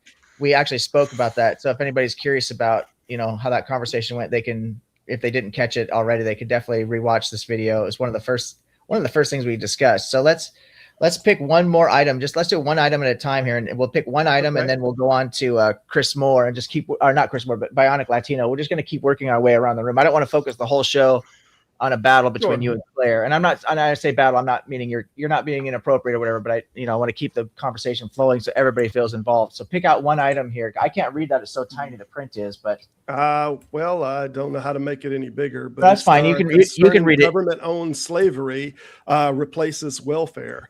In the section 2, the slave visitors, a dedicated corps of officials under the state slavery agency, the SSA. She wants to implement a state slavery agency that would control the people who don't work, and they can be sold to private interest groups to do that labor for them. So slaves for hire owned by the government. I mean that alone. Yeah, let's just focus on that one there. And okay, that's pretty wild. I definitely, because I do believe in personal autonomy, I believe that and objective morality, I believe that slavery is objectively wrong in all cases. So, Claire, what do you think about my claim that slavery is objectively wrong in all cases? Well, I have been arguing that neither slavery nor prostitution has been expressly forbidden even by God. And he forbade a whole bunch of things, but he didn't forbid those things. So, maybe the British and the Americans shouldn't have forbidden it because, the consequence of forbidding slavery is that you have this welfare state that is getting bigger and bigger and more expensive, that is eating you out of house and home. So, it's something to be thinking of. I think that so the slavery issue for, whether or not you're getting divine command theory from a God, which I won't even acknowledge exists. I'm not going to say it doesn't exist because I'm agnostic about it, but I definitely would not use a God as motivation for instituting any types of laws or limiting any behaviors. I would use some kind of other standard that can be looked at as objective. So if we look at human beings as being equals, right, as moral agents who need their well-being to set goals and take actions, we all have that same need. If we look at something else that we all share, which would be our desire to live a good life, I don't see any justification for owning another human being as property anywhere in there. I don't know how that can be actually justified. Now, when you talk about the welfare system, I do agree that this is problematic, but I think there are so many reasons, so many factors as to why welfare is a problematic situation. And I don't think that all welfare is bad. I think we do need to take care of single mothers who have children and need help. I think we need to take care of people who have handicaps or disabilities, whatever we call it. You know what I mean? I think it's very important. I had a guest, Dr. Dan Norton, who I really enjoy speaking to. He's an Ayn Randist, if that's such a thing, where he really promotes Ayn Rand's objectivism and capitalism. And in this form of extreme capitalism, I'm calling it, there is no welfare system. There's no welfare at all. I don't agree with that. I don't agree that people will just out of generosity take care of people in need to the extent that we need care for these people. So we have to have some kind of a welfare system, in my opinion.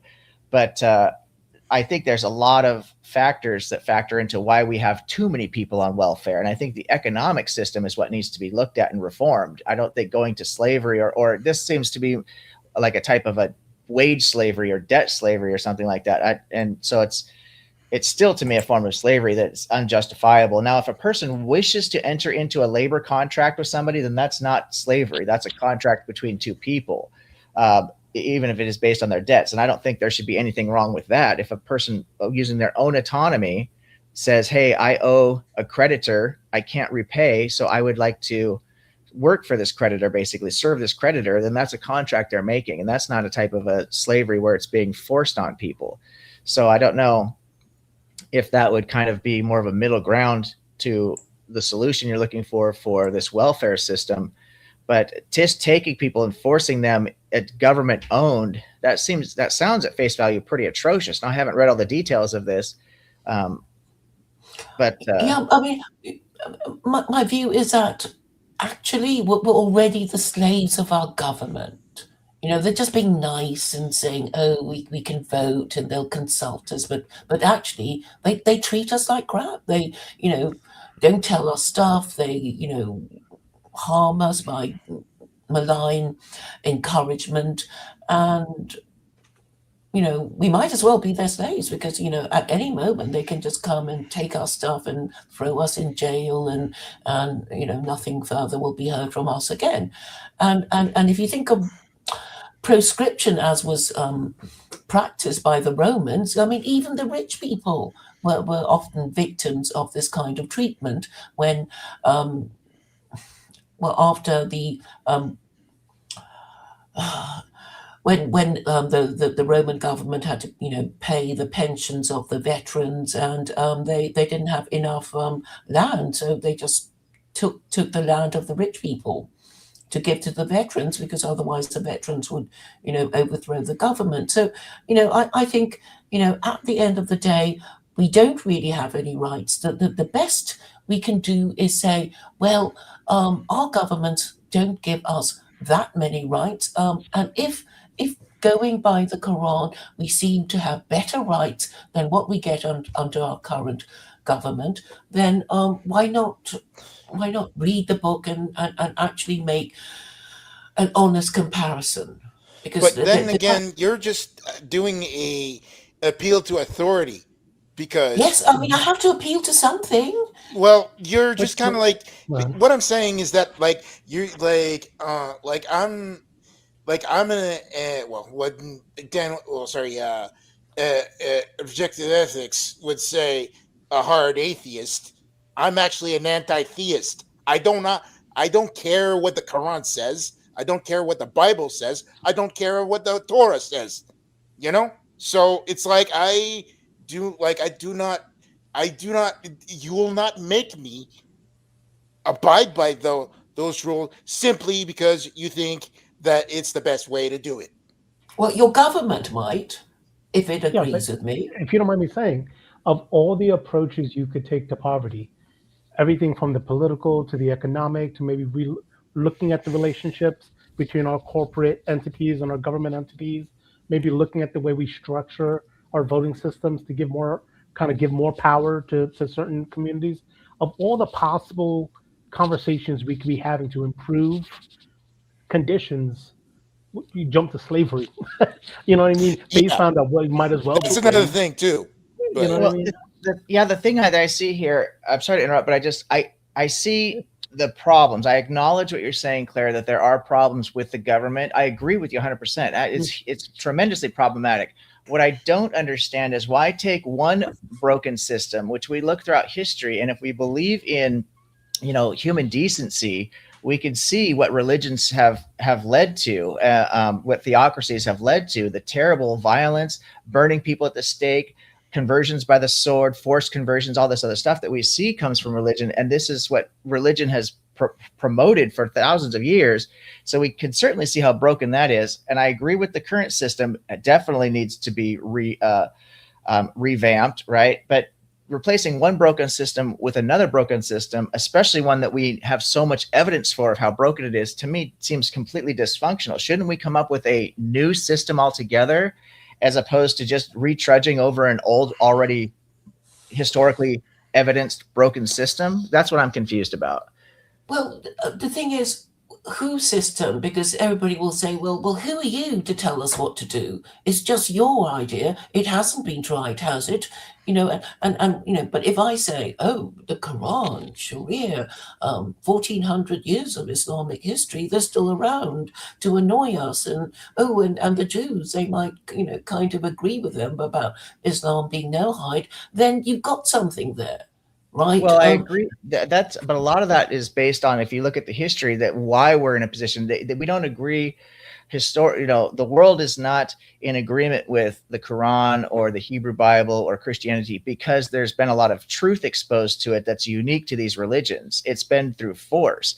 The Enlightenment period seems to be what's given us the most progress with civility and humanity. And the Enlightenment system is a move towards secularism. So if we use this type of philosophy and education as the motivation for my issue with the religious, thing is that this gets propagated through force as opposed to from reason. If we can start promoting ideas that are just simply better evidenced ideas, using science, using philosophy, and educating people using their reason, which is what, like Ayn Rand, for example, uses. In fact, most of the objective moral models will base reason as the one, kind of common objective ground that human beings have this unique ability to reason, right? And so you shouldn't do things that are affecting other people's ability to reason. This is Ayn Rand's objectivism, for example. So at Socrates, Plato, Aristotle, they all talked about Aquinas even borrowed in his natural law theory, reason being the fundamental thing, right, that humans have. So if we can tap into this reasoning ability that human beings have, that seems to me like it would be the way to motivate people. But motivating people through violence, which is what religions have done, to me does not seem like the ethical or humane way of motivating people. Well, but, ultimately we talk about law enforcement.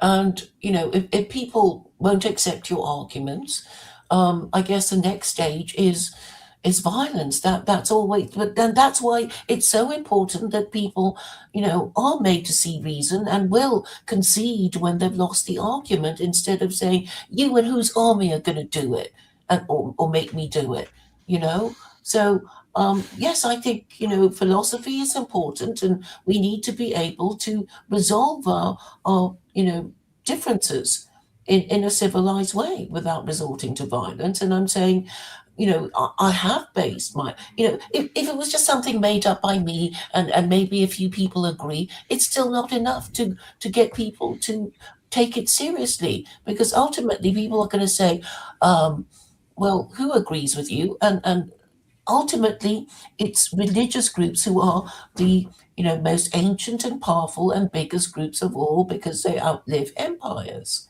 And well, I'm going to let everybody go around the room and respond. Let me just say one thing.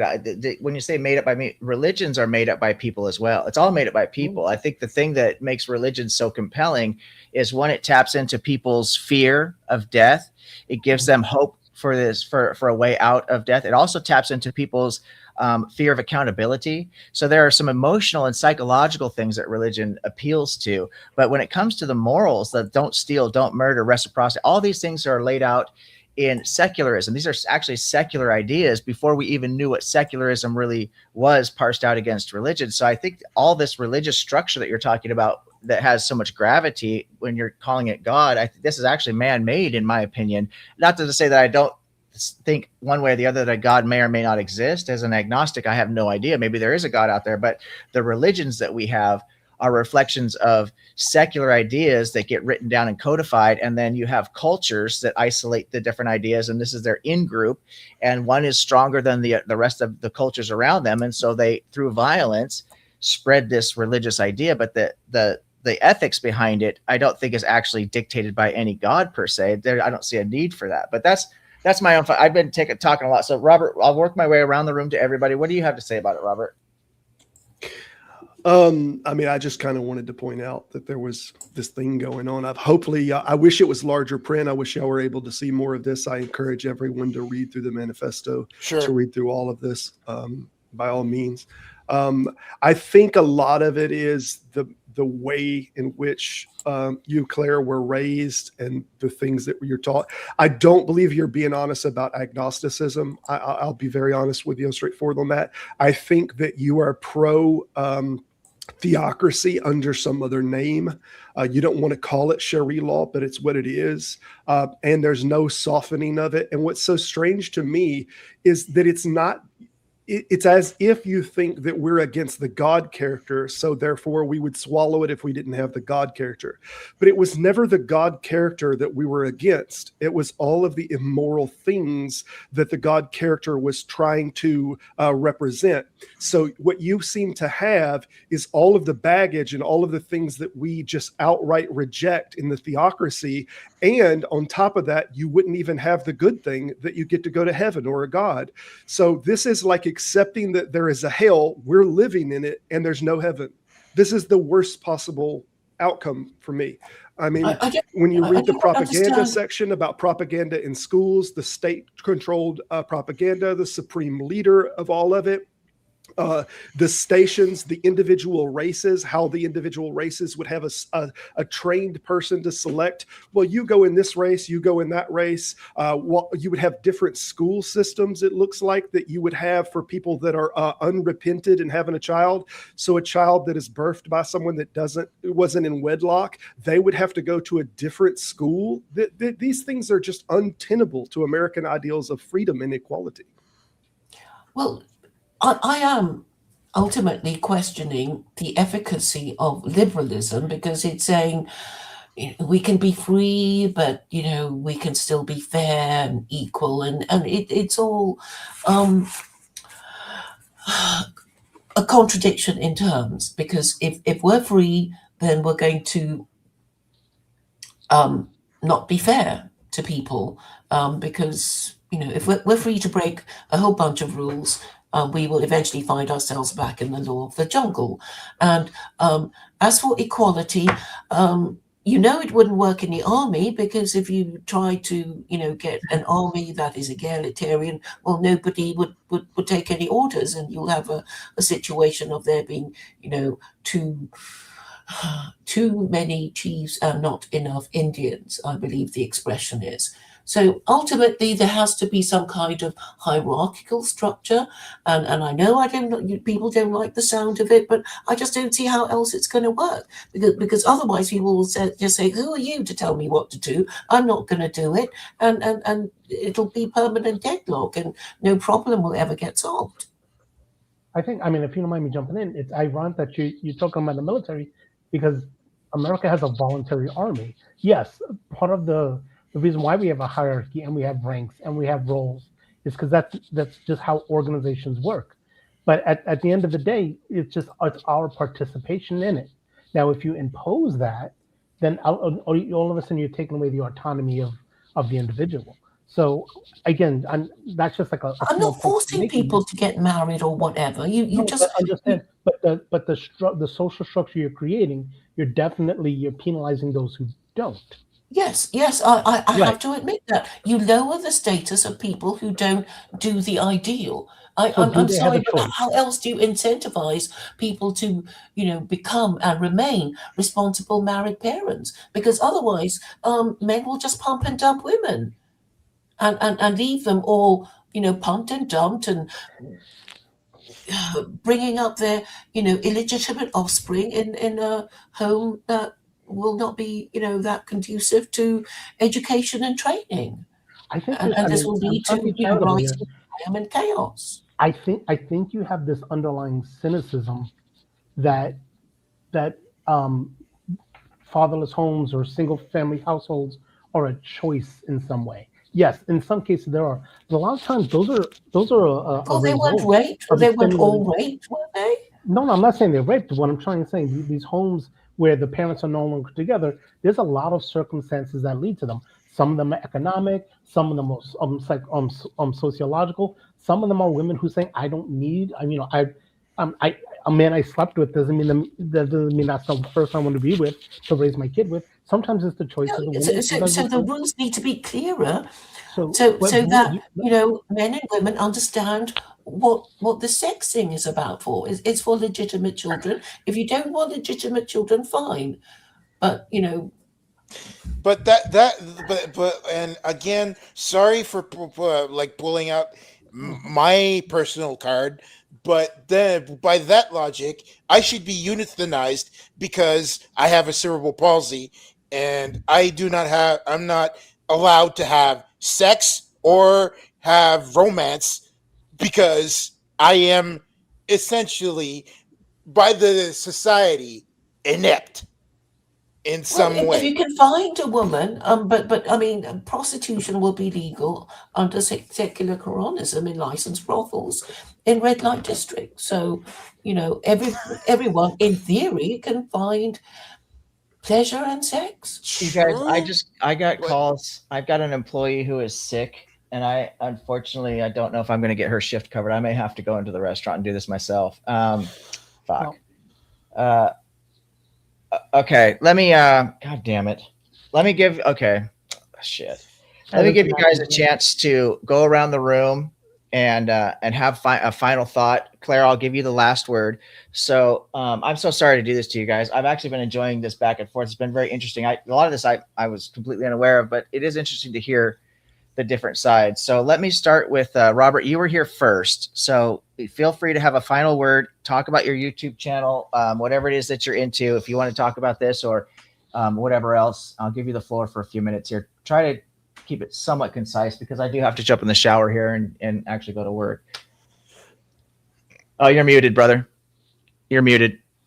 Sorry about that. Yep, I there you go. don't even want to talk about my channel on this. I would rather y'all go and read her blog posts. If you're already subscribed to her, go and read the blog post, look through it so you can see what is actually there in the ideology. I don't believe that she has been representing the vast majority of everything that is in there. And I believe page by page, every single thing that is in there, it is untenable. It is ideological, bankrupt, morally, and every other way. So I just put the link on there again. I would rather you go read her blog post and really see what these ideologies are out there and what it is that we're competing against. I think that's more important than anything that I have to say. You could read that and see the colors for themselves, see what it is. all right, thanks, man. Thank you very much for sharing. And Robert, it was good to see you. You have yourself a nice afternoon. Sorry to have to cut this short. So who was next in the room was Bionic. I know you didn't get a lot of floor time, brother. I do apologize about that. I was hoping to go longer today, but again, not clearly, I'm not trying to turn this into a dog pile or whatever, but I was taking Claire's position earnestly. I think it might need to go back to the drawing board. I think there's a lot of assumptions being made. I think there's a lot of naivete about the social and political forces that are at work that put people in their circumstances. I think it's convenient and maybe emotionally compelling to paint things in a black and white way, but that's not the reality.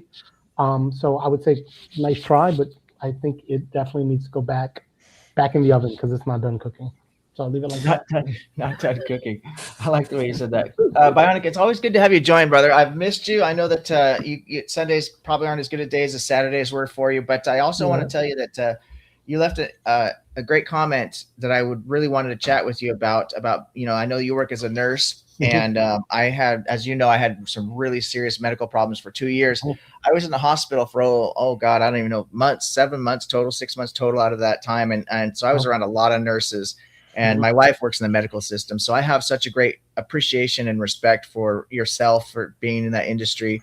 It not only do the people in the medical industry, nurses in this case, have such a great work ethic. You guys all work so hard, but you guys have this extra quality about you of empathy, because you have to have that to be in that industry. You cannot lack empathy and be in the medical field, in my opinion. And so I just really appreciate that. I made a video about I titled it "Christians Want Children to Suffer." It was a video about the trilemma I found with prayer and the problem I see with that. And you left a comment about that sounded very interesting. I'd love to talk to you further about your thoughts on prayer and efficacy of prayer. Being in the medical field, I'm sure you've seen a lot of prayers. A lot, yeah. So if you want, I don't know if you have my email address, if you've ever reached out to me on objectiveethicsyt@gmail.com. It's just my name with a Y and a T after it. It's for YouTube. So objectiveethicsyt. Please do reach out to me and let's set something up, because even if we have to do it like a recorded show, not a live stream necessarily, it's something that works with both of our schedules. I'd really like to talk to you about your experiences with prayer and flesh out what you had to say about that, because it sounded like it would be quite fascinating. Sure. Yeah, absolutely. We'll connect. We'll make it work. Okay, sounds good, brother. Always good to see you, family. Thanks a lot. Okay, and Chris Moore, you are next on my list here, brother. The floor is yours. Well, I don't really have much to say because of the conversation being cut short. But it's not like I'm not trying to. Well, essentially, I've been trying to just poking the inconsistencies the best of way I can through my personal experience, and it's just, and I probably for some people it's annoying, but it's just the fact. The fact is that it's like for me, it's like inconvenience that being a part of a minority that usually people gets is an afterthought for most people, but still, and there's other stuff that that's with all this that's Claire saying is problematic to me. But I'm gonna have to leave it at that for today. Well, I always appreciate you joining the streams and offering your input. And you've been a supporter of the channel pretty much since the beginning. And even though there might be some things politically, probably we might have some disagreements on, because I'm really in the middle. But I do find a lot of things you say very agreeable. As we're both skeptics. Now, I'm not an anti-theist, but I definitely do have issues with various religious claims and stuff like that. And I do support science. So there's a lot of things we have in common. I also support humanism. Yeah. So I just really am grateful that you were willing to share personal stories about yourself. And it's tough to do on a public forum like this. But I think that people can learn from what you have to say. And I think there's people who share in your situation, maybe more than you might even realize. I know I've got a couple people who follow my community that don't join these panels, but they watch these videos and they do reach out to me all the time and talk about how inspirational some of this stuff has been. So I do encourage everyone to learn from what you've done here and, kind of expose yourself. I do it as well. As everybody knows, I speak openly about my past and my mistakes and this type of thing, because I want it to be a situation where other people can learn from my mistakes, learn from my struggles, and hopefully save them some of the growing pains that I had to go through. So I appreciate you being willing to do that as well. All right. I think I'm got to get out of here, and yeah. All right. Very good. Thank you as always. Claire, I think you handled that with grace, and I really appreciate the strength of character that you showed. Obviously, you're probably, because you speak about a lot of divisive things like politics and religion, you're probably used to getting into some heated rhetorical boxing matches, so to speak. I think you handle yourself well. I'm really uninformed about pretty much everything that was being talked about, so it was all new to me. I don't really have a whole lot to say about too much of that, other than what you and I discussed, which is really what I'm taking most seriously, because again, I just don't know about all the other stuff. But why don't I turn the floor over to you and give you a chance to have a final word, any final thoughts, talk about your YouTube channel or whatever it is that you're working on.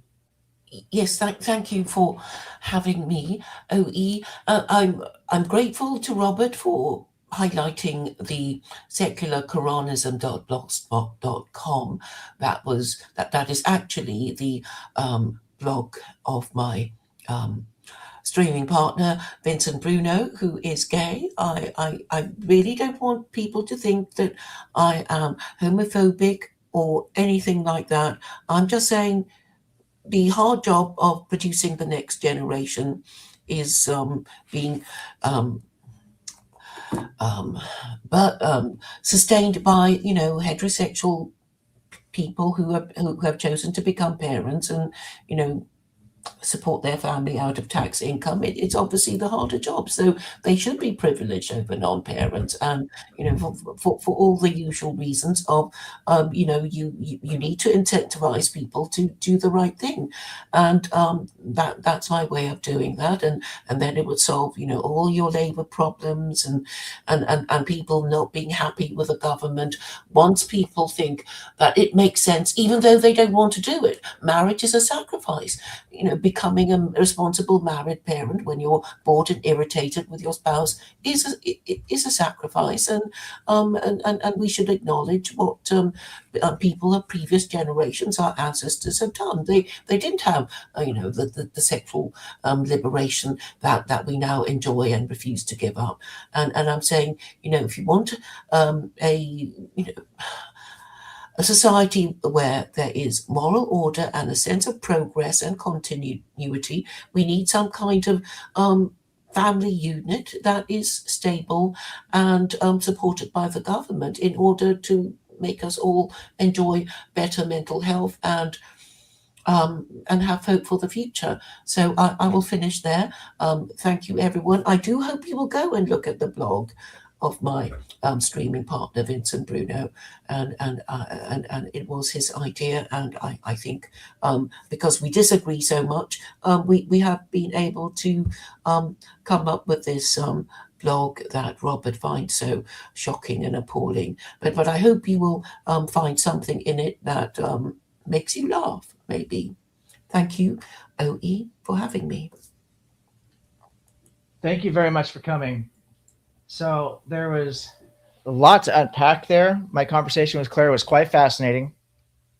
I will put in the description of this video. I should have done it before. I don't know why I didn't think about it till now, but I'll come back in and I will edit in my 7 pillars of ethics, and I'll list them side by side with the 7 Noahide laws that Claire and I talked about today. I think it was quite an interesting comparison. That's really what the topic of the show is intended to be about today.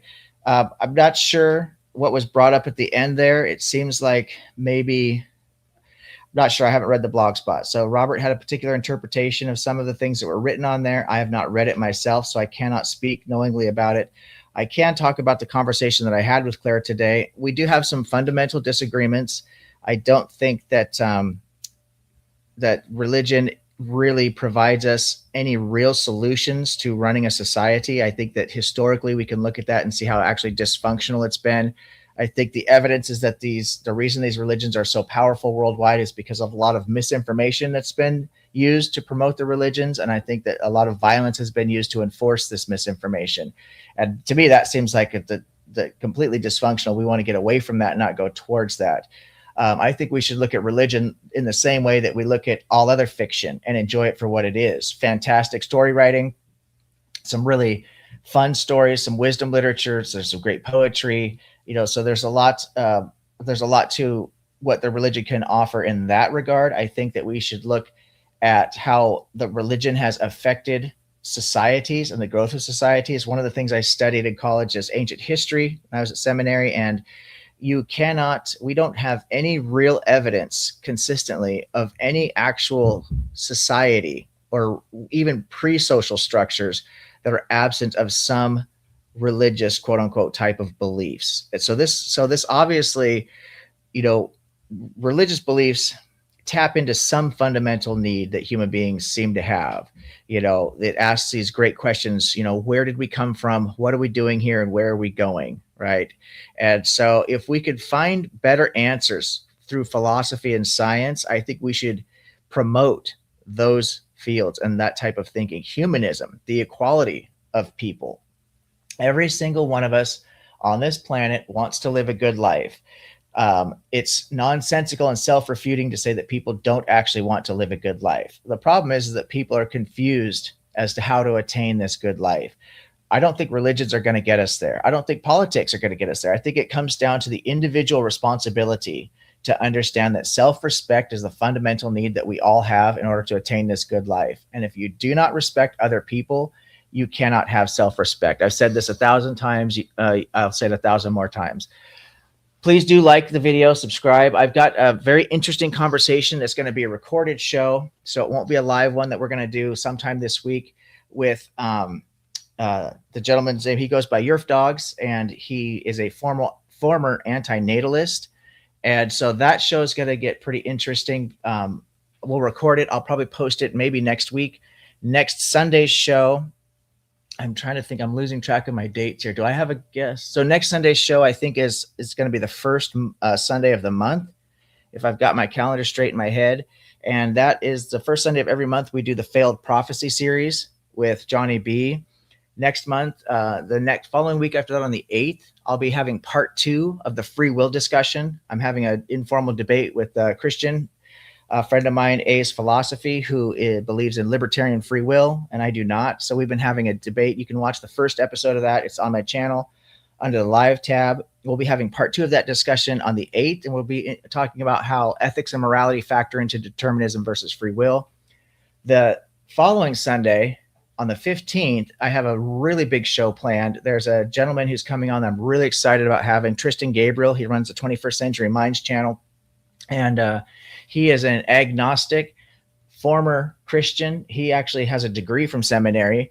And so he really knows his stuff when it comes to religion. And so we'll be talking about his transition out of religion and what he's doing with his channel. And that's going to be a really, really good show. Tristan's a great guy, very intelligent young man, very well-spoken, funny guy. So I'm really looking forward to that show as well.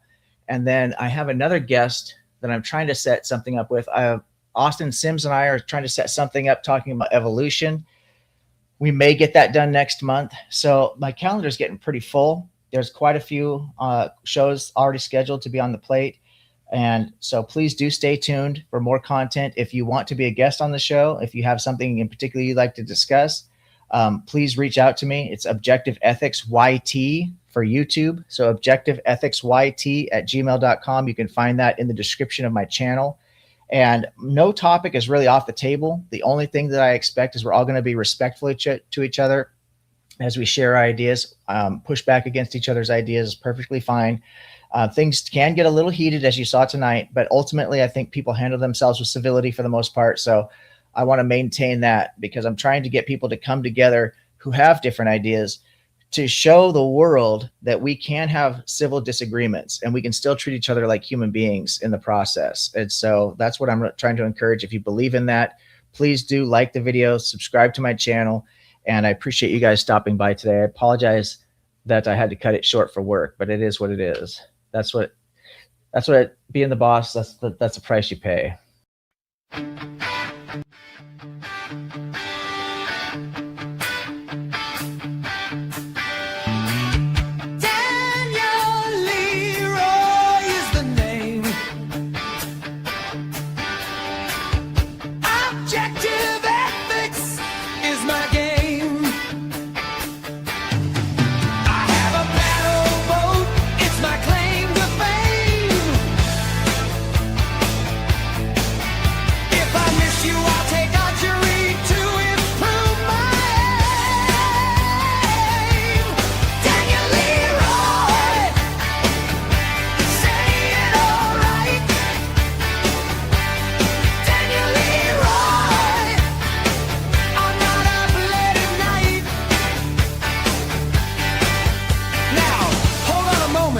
Let me calculate my odds of getting a big YouTube channel.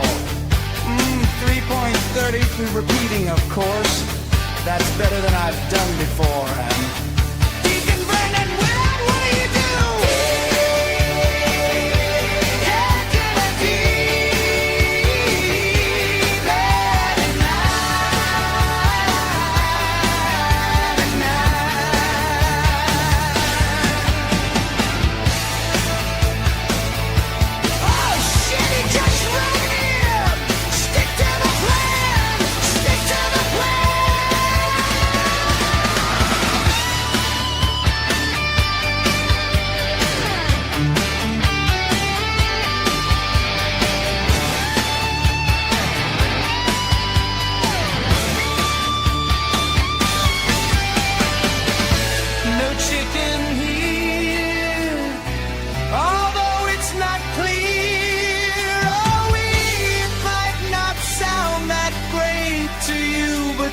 weight, objective ethics will be on your plate.